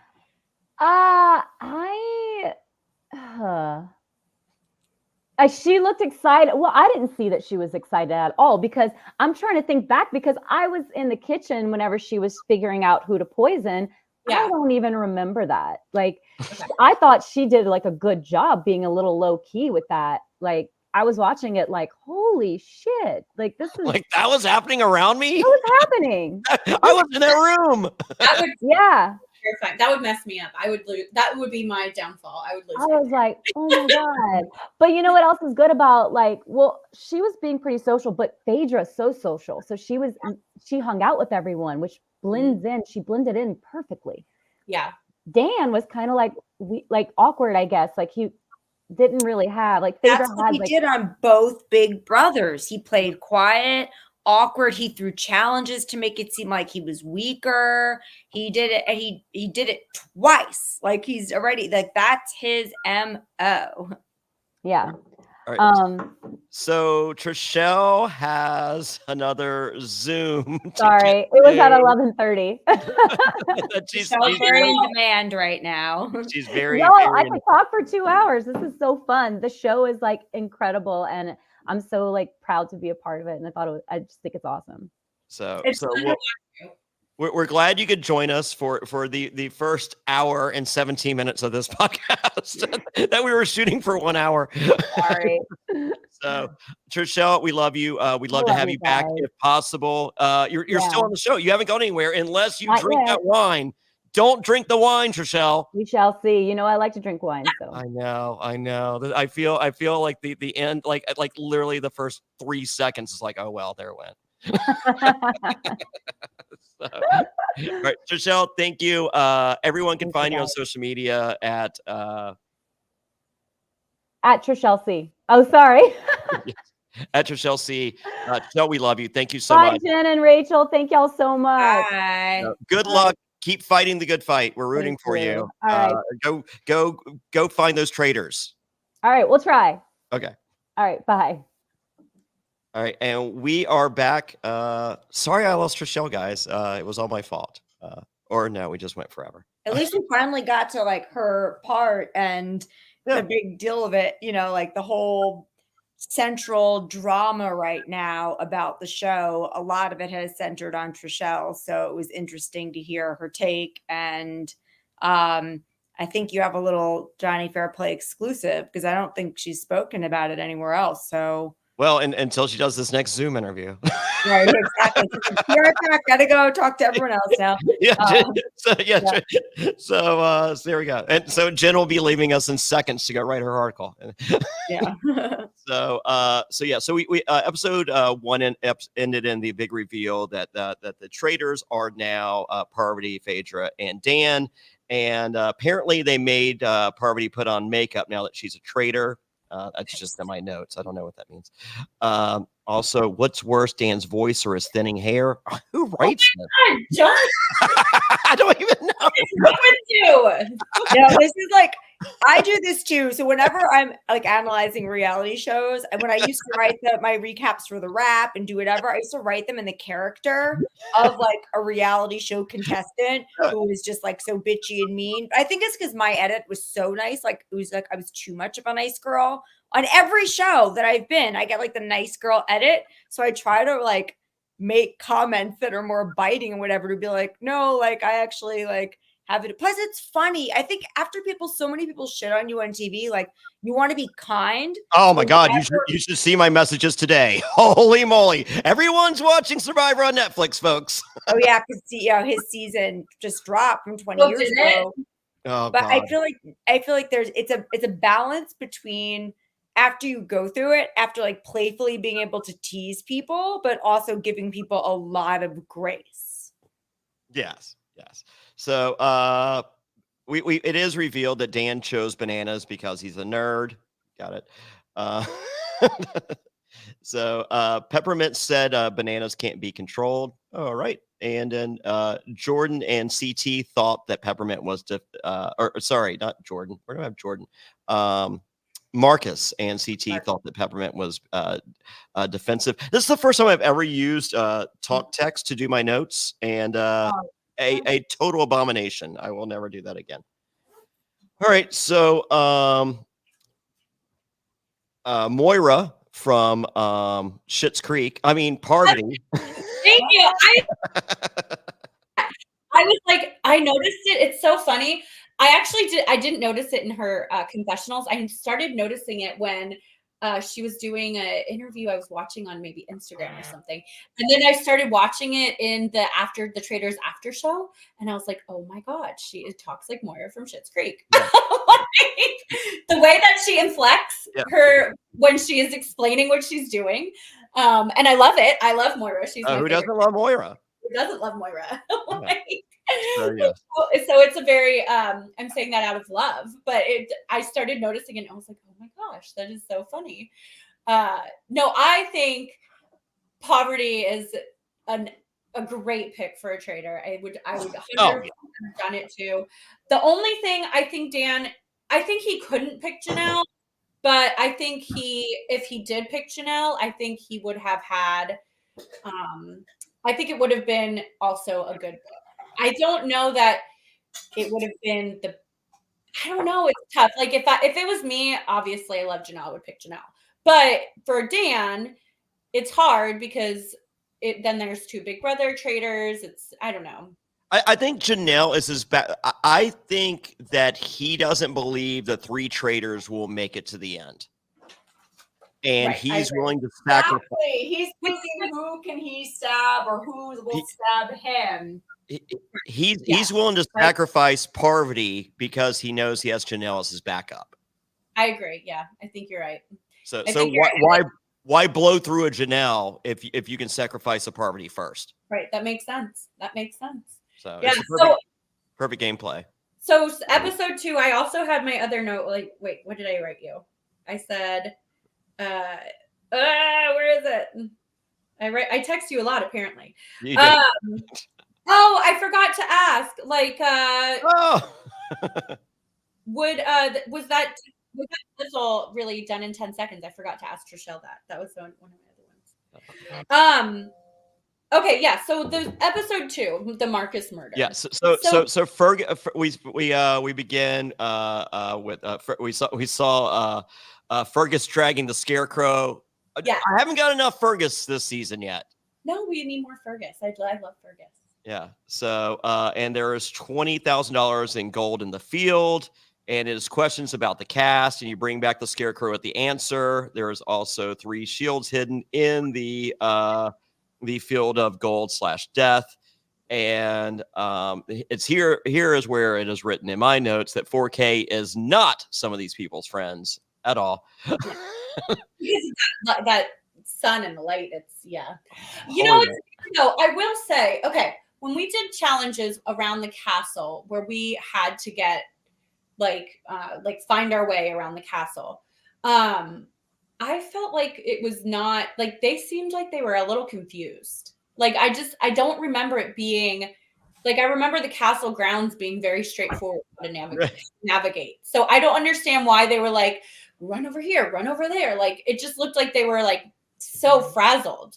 I don't think this is the smart. I feel like the smart people are laying back not to put the bullseye on themselves. So they're letting the dumb people lead, and the dumb people are like, we should go this way, and the smart people are like, all right, let's go this way. I know it's not the way, but I'm not going to say anything. It's so confusing to me because I'm like, it's not that the grounds are not confusing. It's like open field. But you're on the smarter side of the human spectrum, obviously. Yeah. Right, even so, there's reality stars, which is a much higher echelon, and you're on the smarter side of that, Rachel. So, yeah. Thank you. So, but it's a show like Traitors where you have to bite your tongue. You do, and I think with this challenge, you do notice this is a challenge for the Traitors where they pick up what is actually being thought of these people. So when you answer that questionnaire, why did these people answer it honestly? That's my real never.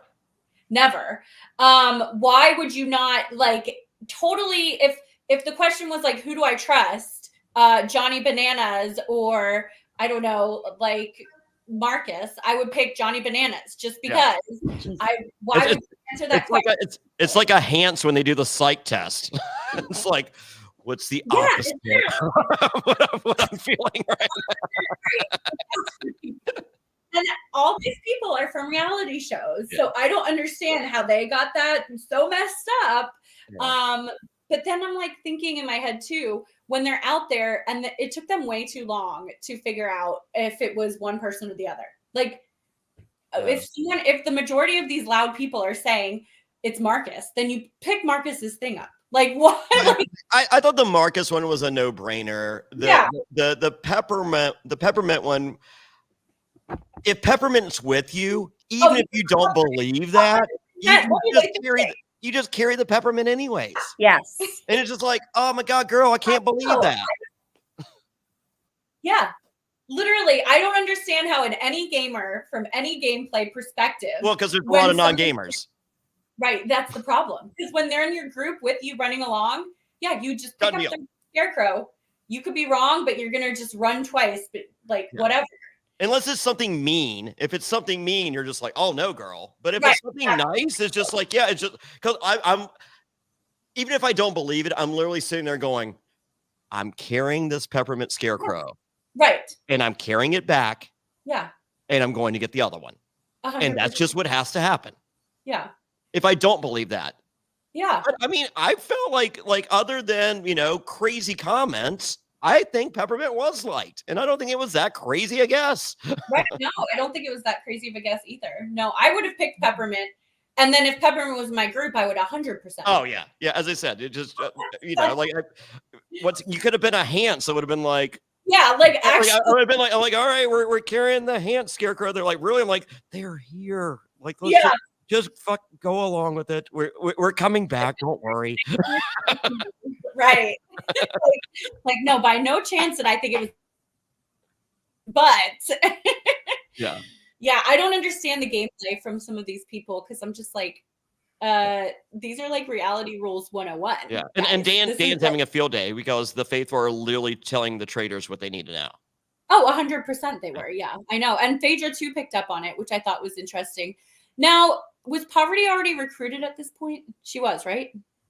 Yes. But she hasn't. She doesn't know.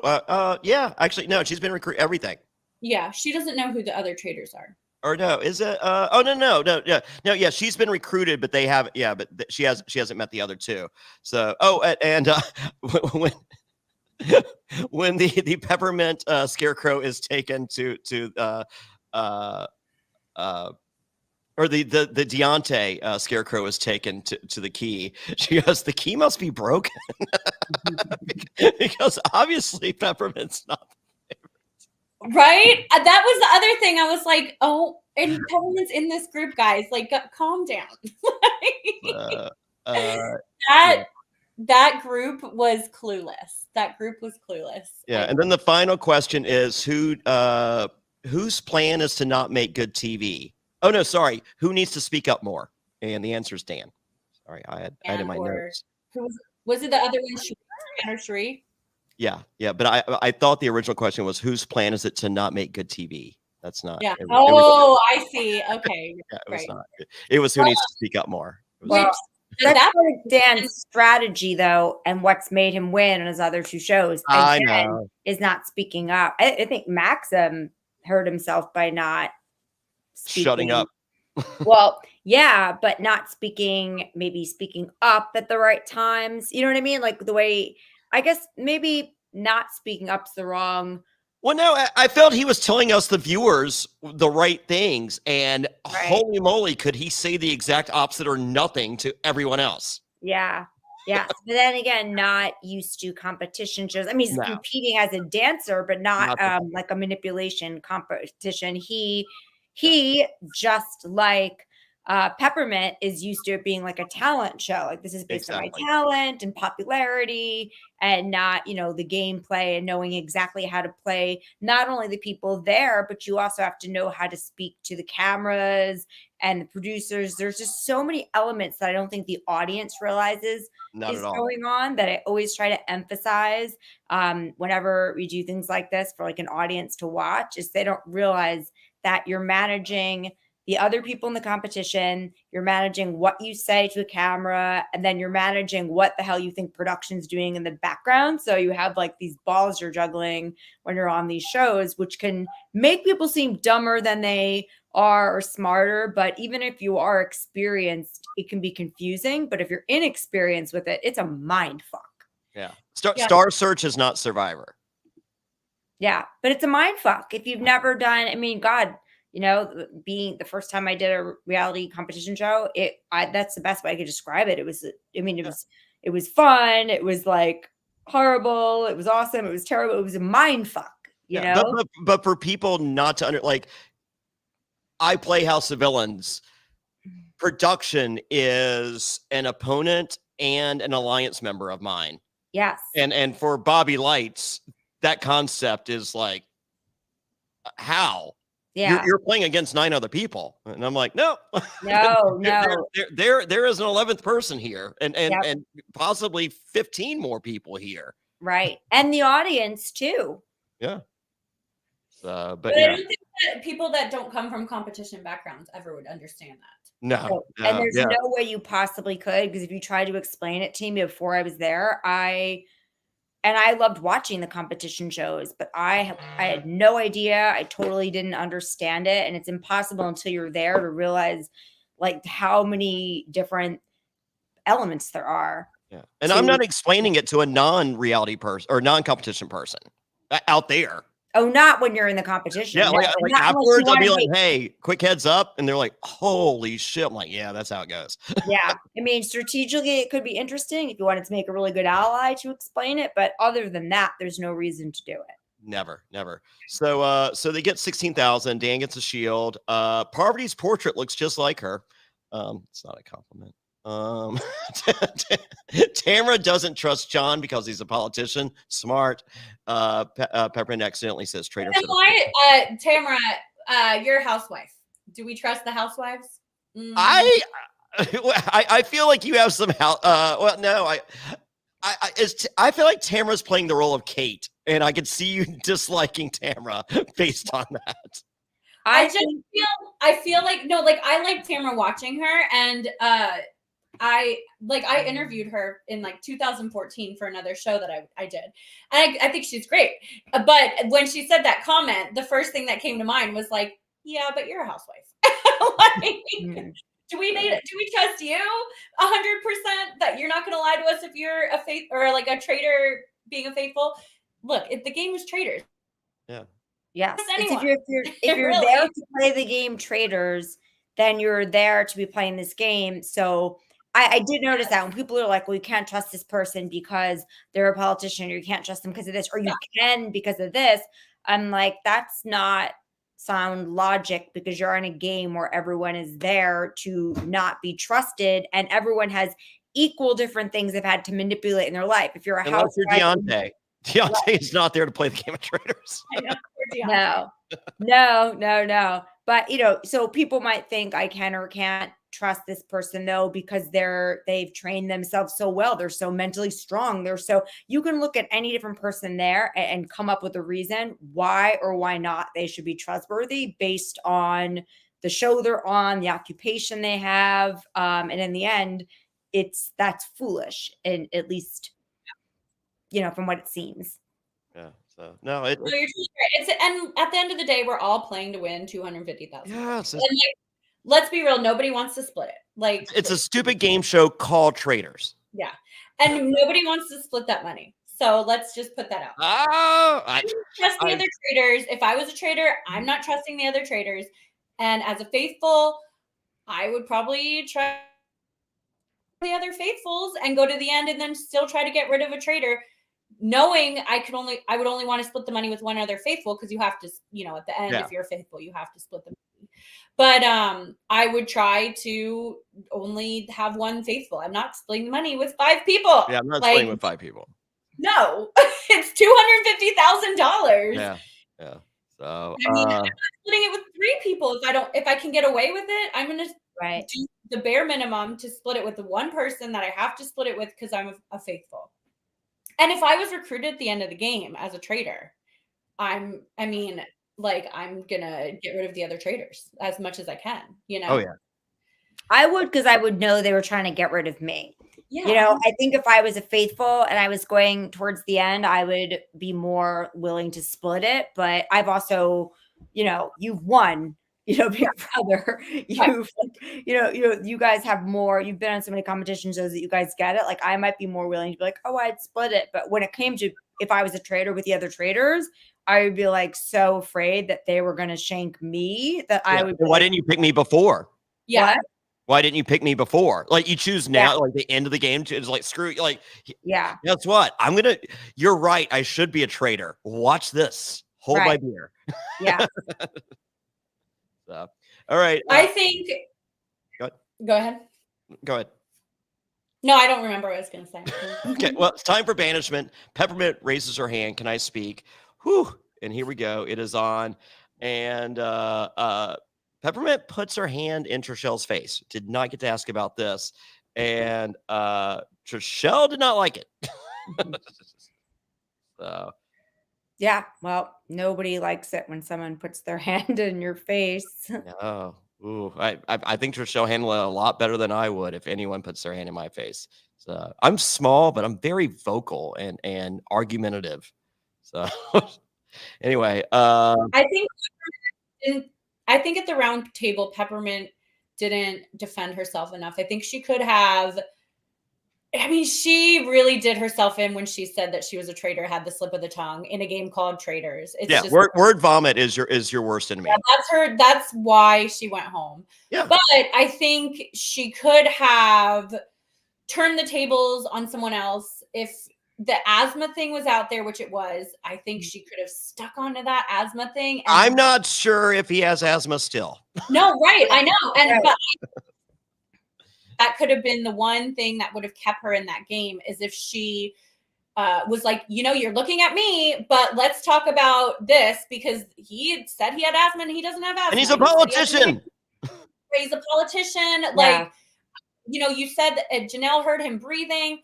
This is the thing, guys. Like, I think at the end of the day, we all need to, go for the one that we think is the right person. I don't know. Like, there could have been something that I think she could have done. But I don't feel like she really, and we don't see the whole conversation. I know. Like that was probably an hour and a half, and we got 4 minutes.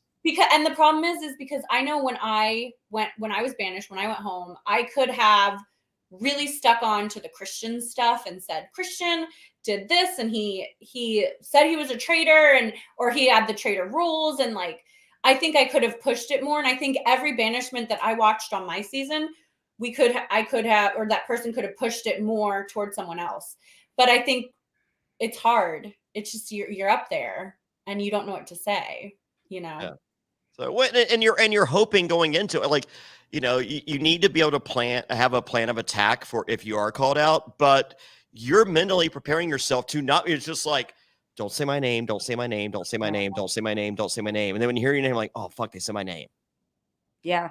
And then you're just like, Yeah. oh, okay. So plan B was, if they say my name, what am I supposed to say again? Because like I've literally spent the last 30 minutes in my head saying, don't say my name over and over again.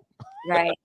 That's one of the biggest things that I learned from being on a show like this, is that once your name gets brought up in something, I put all my might into stopping that storyline. That's what Peppermint needed to do. And Peppermint had the whole day, and I think Peppermint needed to do that the whole day. And I think she tried, because I think she was in the kitchen, tried to explain it, and that's when she had the word vomit. And then she messes up again. Yeah. And I think Peppermint, I think she was a likable character. I think people are sad. And I love her Drag Race, and I think that like she's not Drag Race is so different. Yeah. You're not used to having to fight for your life in that way, where you have like all these people accusing you. So I think it's like hard, because what do you say? And I think that like you get, you know, that Traitors is hard. It's just in general, it's just a hard game. It's, you know, you got to be real good. I couldn't even talk myself out of. Christian had literally said he read the traitor rules. I mean, for the love of God, I look back and I'm like, how was I so bad? Like, how is that? It's just a hard game. We can all play the, you know, what if game for these games, but I was sad to see Peppermint go. I loved her outfits. I did want to see all her outfits that she had talked about. Yeah. And I mean, she was saving the good stuff. I know. That's what I kept thinking too. I was like, oh, because Peppermint, I bet, like, had outfits she made, like, or had made for her. I just feel like we would have gotten served. But you know, that's fine, because I follow her on Instagram. So. Yeah. So the reveal is Peppermint's the faithful. You guys failed spectacularly. Cherie ain't down with this. Trishelle's not happy. Deontay's crying because people ganged up on Peppermint and does not like that. And it's just like, do we all love Deontay? The answer is yes. Max is combative at this point because he doesn't like any of this. And then Marcus notices Dan wasn't talking, which is a huge clue as to who the traitor is. Yeah. And then John doesn't know where the beds are. And yes, it ends with the traitor reveal. Oh my God, they can't believe it. It's the three of them. And Deontay, Marcus, and Janelle are the most dangerous to the traitors. And I'm like, yeah, Dan's gonna walk back that Janelle real quick. Mm-hmm.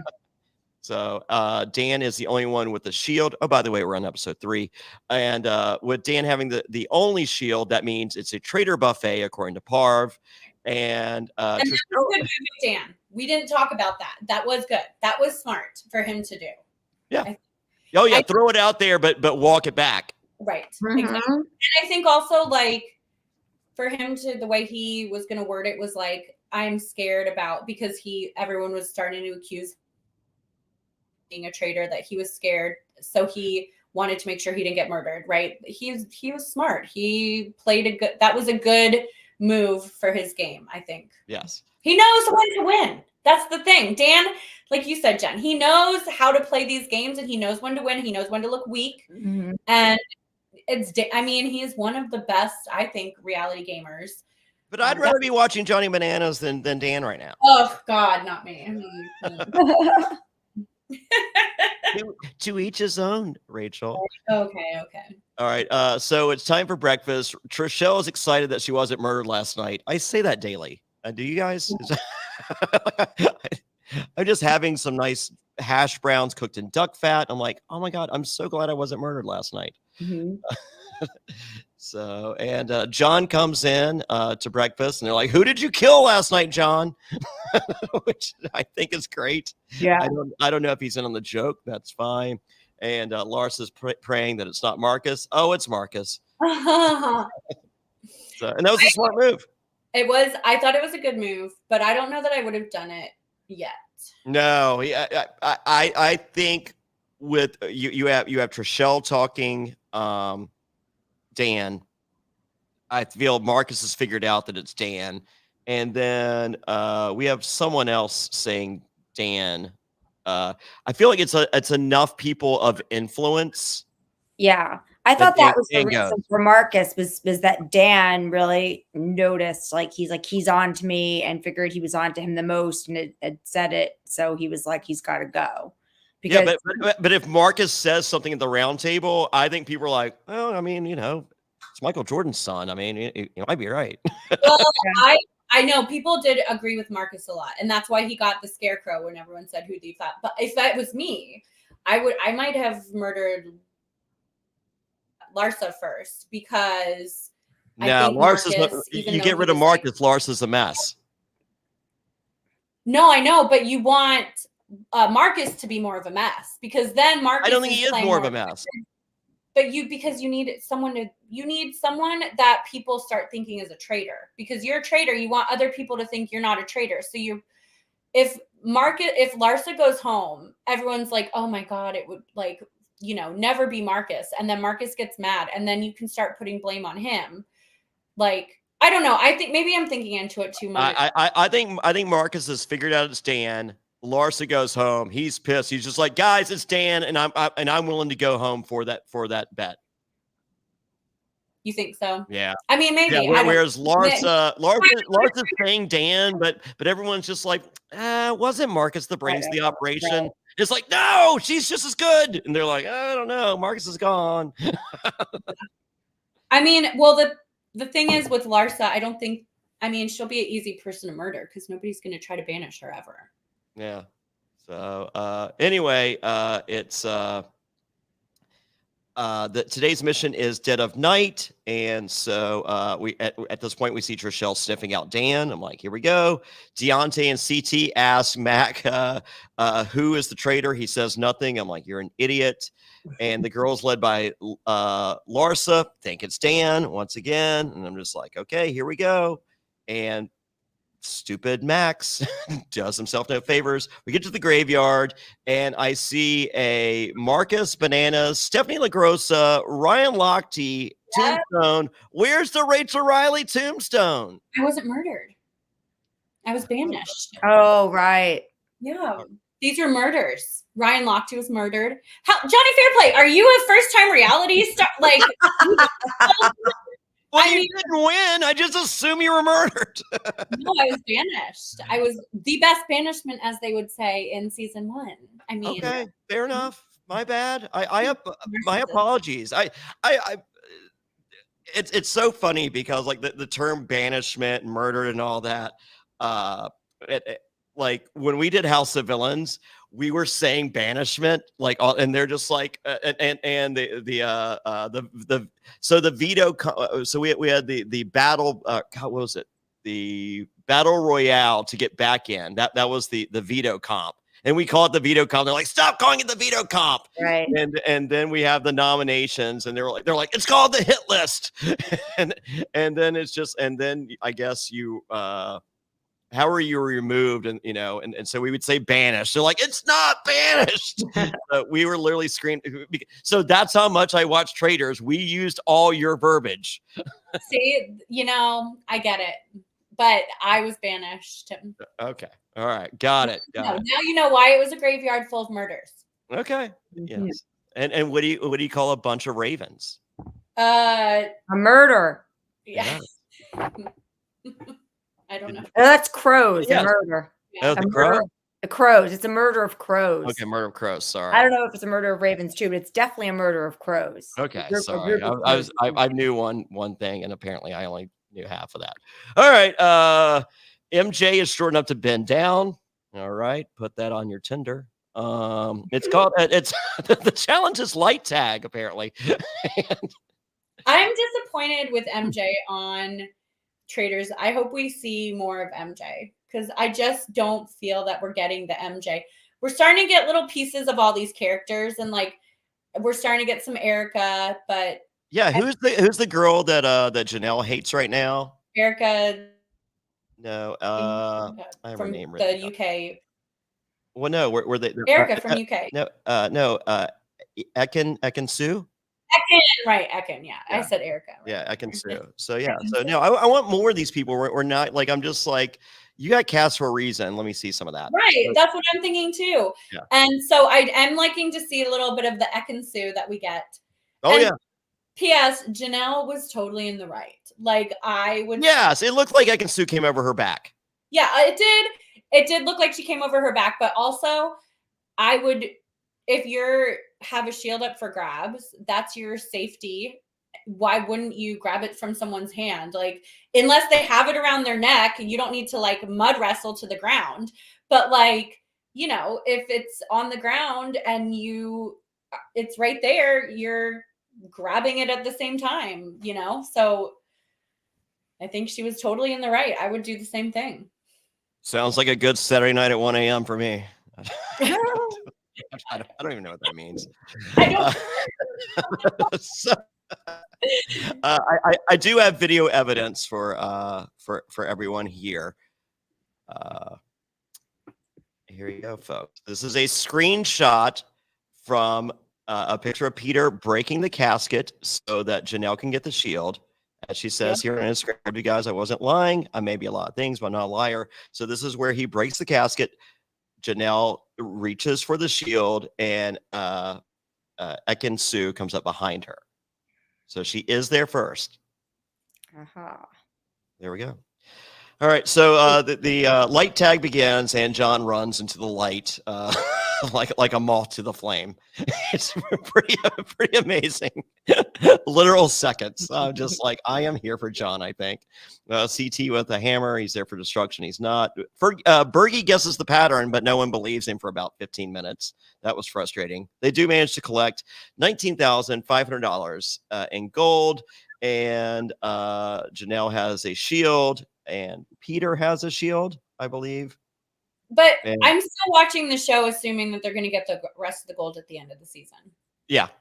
I really feel once again that was crappy to end season 1 with everyone. Like I'm just like I feel like the collecting of money is so inconsequential to the show. Whereas season 1 it was such a thing, especially with Kate just throwing money in the week. So MJ, I know. I feel like I wish. Go ahead. I wish you did have to earn it, and you only get what you earn. Yep, I do too. MJ thinks it's Dan's a traitor, but Max keeps acting weird, so it doesn't matter. And Kevin and Peter are gonna fake going against each other. I'm like, okay.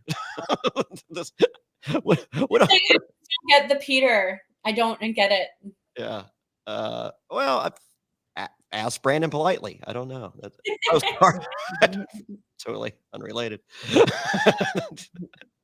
Rachel, you'll get that one tomorrow. You'll shoot me a text. Wait, what? You said no, I heard what you said. That I don't get it. Hear it. That went way over my head. You said you don't get the Peter. Oh. Yes. Mm-hmm. All right. Parv tells Dan he's too quiet, and I was like, no, he's just shitty TV. Parv, it's totally different. Sandra now has a Harry Potter scar, which is not discussed on the show, but it is very much discussed on Sandra's Instagram. So there you go. Huh. Okay. I missed that. Yeah. So during the challenge, Sandra got hit in the head, and now. Oh, that's right. Okay. Yeah, I was wondering that because she didn't. Yes, you're right. Totally. She didn't say that in the show. I didn't even see her get hit, but yes, she did post a picture of her scar. Yeah. Yeah. She is now Harry Potter. Yeah. And time for banishment, and Bergie calls out Dan. I'm like, all right, here we go. And Dan defends Dan being boring TV and calls out Max. And I'm like, well, Max did raise his hand. And Max calls out the shield battle and CT, making himself no friends to protect himself. And yes, it's Max. And he goes into the circle of truth / circle of trust. For those of you that are Faulkner fan or Fockers, And yes, he is a faithful. He says boom afterwards. He does a spin. There's all the things. Janelle, now she's pissed. And I'm like, all right, bring it. But this is too much on Deontay's heart. And but wait, the episode's not over. Traitors, you must murder in plain sight. There is so great. That's so great. Yes, quite the twist. So has this been done in a? Have you been watching the overseas versions? Have they done this there? I watched the first season of the UK, and I don't think they did that. Okay. I don't think I didn't watch this most recent one. Okay, so maybe they've done this there and they're just ripping it off. But regardless, it's a poison chalice out of a book in the library, and it's either going to be John, Cherie, or MJ, according to the Traitors. Who knows? Parvati now has a red headband, and as a result, is forced to wear makeup to match it. She gets the chalice out of the library. I'm just reading my notes, folks. I don't know who writes these notes. Yeah. And who will drink out of a rusty cup? That is the dilemma that we're dealing with. And as I finish my notes, I have never known Trishelle to turn down a glass of wine. But it looks as though she's in a lot more of the previews, so I think she's safe. Yeah. Well, is she in the room? Oh yeah, she like when Parvati's making her last, like she's trying to force the glass onto MJ. MJ's like, I have something to drink, and Parvati's like, I got to give it to somebody. And Trishelle is literally looking around, licking her lips, going, if only there was a free glass of wine. And I'm like, no, Trishelle, go to the bathroom, anything, leave that room. I would not drink from the chalice because it doesn't look like any of the other glasses in the castle. So I'd be like, where did you get that? You would say that, like, I know Dan wants a girl to go next because it has been guys, and Dan's right. Like, you know, they're eventually going to come for him. Like, so it needs to be a girl next. But I feel like a guy would be much more susceptible to drinking from the chick because they're not paying. They're like, yeah, right. Chalice, I'm a man. 100%. And like, I think a guy would be more like, I think Parvati offers a man a drink. Oh yeah, to drink it than a girl, because like also they all have drinks. That's what I'm wondering. Like that would be so hard because they all have their own cups. So it's like, do I want more wine? Here, drink out of this cup. I would be like, I have a cup. Like, sure, I'll have another wine. Yeah, exactly. Yeah, because she's walking around with an empty cup and a thing of wine. Like if I'm just like here, you're just like, yeah, just pour it in my cup. Right, exactly. Yeah. And then if they're only giving them a little bit of alcohol every night, I'm also thinking like, yeah, Parv's not giving up her alcohol. Right. Why is she giving up her alcohol? Yeah, that's a traitor thing to do. And when you know, so I guess it's like a slow kill or whatever. So we don't know how this is gonna like unfold. But when it does unfold, that's the first thing I'm thinking. That's so weird. I remember seeing you with this weird cup. Yeah. You know, like she's being like she understood the assignment and you know, I say mean things about Dan and Parvati. I respect both of them gameplay wise. I think Parvati on Heroes Villains played one of the greatest games I've ever seen in the history of Survivor. You know, Dan has played two brilliant games of Big Brother. So like, you know, I'm having fun here, folks. So yeah. and you know, and for you, you know, fanboys and fangirls of each of them, you probably stop listening to me because they're just like, oh, he's just a hater, I'm done. Well, you won't hear this at an hour and 57 minutes, so I don't care. So, no, they're if you watch Parvati, she is like, someone else gets this assignment, they are like so obnoxiously and obviously walking around with this chalice and a, you know, the twist off of white wine that when this does go down, they're like, oh my God, remember idiot that was walking around for 20 minutes trying to give away this glass. Parvati is just like she's walking around with this, like, it is not at the forefront whatsoever. You know, there is not the only person that has noticed the chalice and this bottle of white wine is Phaedra. Mm-hmm. And Phaedra basically put the cup, she's like, girl, and she's like, all right. Well, that's why I almost want to know if Phaedra would have grabbed the glass away. I she think puts she would it have down knocked to it out of her hand. No, I think she would have too. Yep. And that would have also been very odd. But then they wouldn't murder. What do we know what happens if they don't murder to one of them? Do they? I mean, is there a punishment if they don't murder? I don't. We don't know. Ask Christian. He's got the traitor rules. I know. He'll tell you all about it. Well, because I'm wondering if it was one of those things where you don't murder, you just don't get a murder. Like, okay, then I'm not gonna risk it as much. But if you don't murder, one of you goes home, then I'm gonna risk it a lot more. You know what I mean? And this one's so different because it's like an assignment, sneaky murder, in plain sight type thing, instead of it being like you get together and murder. So I don't know, that would be interesting to know. Like, if you fail this mission, then a traitor. I'm guessing if you fail this mission, a traitor has to go, and that's why Parvati has taken this mission upon herself, because she was the third traitor. But I would think that too, but they don't really explain it. So I'm thinking that might not be the case. It might not be the case. Yeah, there might be maybe they give him another chance or something. Like, yeah.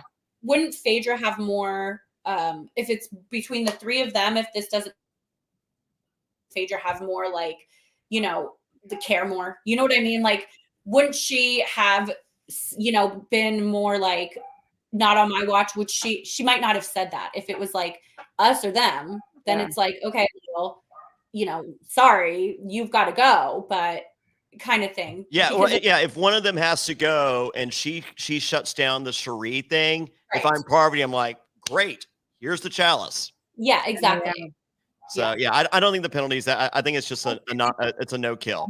Right, that's what I'm thinking too. And if that's the case, then this experiment of a twist is an epic fail. But I think someone's going to try. I think he would get murdered. I think we're going to end up with a guy getting murdered just because it's easier, because men are stupid. Yeah, I agree, and I think that with this. And it's like, and Parvati comes back. He's like, "Sorry, Dan. Like, here's what happened." And Dan's like, "Oh, I watched and said nothing. I'm fully aware." Yeah, he did, and he was in there. So I mean, yeah. What are you gonna do? But we'll see. We'll find out this week. Find out. Yeah. So, all right, Rachel Reilly, where can everybody find you at? I'm on Instagram, Rachel Reilly, I guess. But if you guys like me, then please follow my TikTok. I have 3,000 fans. Oh wow! Look at you. Are you an influencer? No, I'm not. I'm the opposite. What do they call just a regular person that nobody wants to follow? Oh God, it's so sad. Oh, I wish someone had murdered you. I'm a noob. My daughter, right? My daughter calls all the people that don't have big followers on Roblox noobs. So I guess I'm a noob on TikTok. So Bananas just joined TikTok too. So yeah. So I mean, they're making, like, we all have to. I know. I joined TikTok as well. I'm like, all right. I feel like a grandma on there, but like, I know. Like, actually feel, I don't know what to post. I don't know what I hate it all. Yeah. My only video that has any traction whatsoever, I was at this July 4th party, and there was this drunk old lady, and like she jumped in the pool with all of her clothes and jewelry on, and I just put, and she did it like a cannonball, and I put, here's what happens when you give grandma moonshine. I got like 500,000 views in like an hour. Oh, I love that grandma. Yeah. Maybe that's the trick. You got to get a good grandma. All right. Well, mine's available. I like to kill her off I kill mine off every 20 years. So she's perfect. Well, don't listen to what Fairplay just said, but just for everyone, I'm casting the Golden Bachelorette. I have to make sure I say that again so that nobody misses that. If you have a grandpa that ages 55 and up, then please shoot me a DM or whatever you got to do. Get in touch with me. Yeah, there we go. Golden Bachelor. Find grandpa. What's your TikTok? Rachel Villegas casting, or maybe it's Rachel E Villegas casting. I don't know. It's something about casting. Let me see. It's thank you for that shout out. It is. Oh wait, the Golden Bachelor is 55 and up. Yeah, 55 and up. Rachel dying laughing. I'm innocent. Tell my boyfriend he's so close. You too, Fairplay. You're almost old enough to be a golden bachelor. That's what you are. That's I am leaving. Hilarious. So in 5 years, Fairplay, we will have you. I won't be single. I will be happily married. You are happily married. Fine. I get that. Okay. But, we could if something doesn't work out. Okay. All right. Jenn Hoffman, what's your TikTok while Rachel's looking for hers? It might also be at Jenn Hoffman High. I don't even freaking know. Actually, let me look too. Let's do that. Let's all look. Okay. Let's all be old. Oh, by the way, wait a minute. While we're doing this, a group of ravens is called an unkindness. Ah, there we go. But they also can be referred to as a rave. But sometimes people just call them a flock. But an unkindness is what they were known as. Okay, and it's a murder of crows. A murder of crows for sure. That one I knew. Okay. I had to look up the Raven one. I like that. What is my let's play. I should be the golden bachelorette. I can't even find my own TikTok. Oh my god. It's Jenn Hoffman High, just like my Instagram, and I am officially I should be my own grandma making my own videos. Jumping in with your clothes on, moonshine video. Yeah. Rachel Reilly, what is your TikTok? Rachel Villegas casting. Okay, and mine is Fairplay Talk because I can't remember my password to Jonny Fairplay. We just should go back to MySpace and just like this is the saddest moment ever. But I do remember this. I will be in Clearwater, Florida next Friday night. That's right, the night before the Royal Rumble. The WWE Royal Rumble is in Tampa, where the Buccaneers play. Congratulations, Buccaneers, on winning last night. And the night before, I will be miles away, very short drive, Clearwater, Florida. It's the Fairplay Rumble, hosted by me, Jonny Fairplay, with Shake from Love Is Blind. He'll be DJing. For those of you wondering, Shake opens up for Idris Elba. He's a really good DJ. And then Jax Taylor from Vanderpump Rules, all of which are my cohorts from House of Villains. These two hate each other, so this should be very interesting. Tickets available at fairplayrumble.com. That's fairplayrumble.com. That is next Friday night, January 26th at PJ O'Reilly's in Clearwater, Florida. VIP is from 8 to 9, 9 to 2 is general admission. Get your tickets now. VIP will sell out. That's fairplayrumble.com. Also, Challenge Mania is doing a party at 1 p.m. the day of the Rumble. And some of the people from Challenge Mania will be coming over to my party, and some of us will be going over to Challenge Mania. And Challenge Mania is their tickets are available, I want to say, at challengemania.live. So get tickets for theirs at challengemania.live. Theirs is Saturday, January 27th. But come see me Friday, January 26th. Come to both. And go to fairplayrumble.com to get your tickets for that. I am at Jonny Fairplay everywhere across all the socials, except for TikTok. I'm at Fairplay Talk. That's Fairplay TOK. Whew. All right. That was fun. Yeah. Good times. All right. Play a game of how many times does Jen get up during a pod? I act like I just live my life during a podcast. Like I'll get up, get more iced tea, bathroom break. Amazon was at the door. Like, so. Sure. Now sure. I'm texting like 70-year-old men. So. Oh, all right. I'll get with you after this. I'm interested in the casting about that. I want to talk to you. So I'll hit you up after. There you go. Yes, they do. That could be your problem with Peter. You're talking to 70-year-old men. Well, that's probably true. 70-year-old men might have a problem with Peter. They're scary. And with that, thank you, everyone. Please press the subscribe button, smash the like button, as the cool kids say, and tell your friends, tell your neighbors. And thank you, everyone. Thank you, Rachel. Thank you, Trishelle, who's already left, and thank you, Jenn Hoffman. For those of you that like Survivor and want to go back to my first season, we are doing a look back. That's right. It's me, Jenn Hoffman, and Wayne Memmott, stand-up comedian from Cincinnati. We're looking back. It's available on Netflix right now, Survivor Pro Islands. We did the premiere yesterday. So check that out everywhere that you listen to podcasts. Search Reality After Show with Jonny Fairplay. Or YouTube. And on YouTube, it's just youtube.com/after show. I have the best YouTube name ever. youtube.com/after show. That's simple. So thank you, Jen. Thank you, Rachel. Thank you, everyone. Love you all. And until next time, bye. Bye.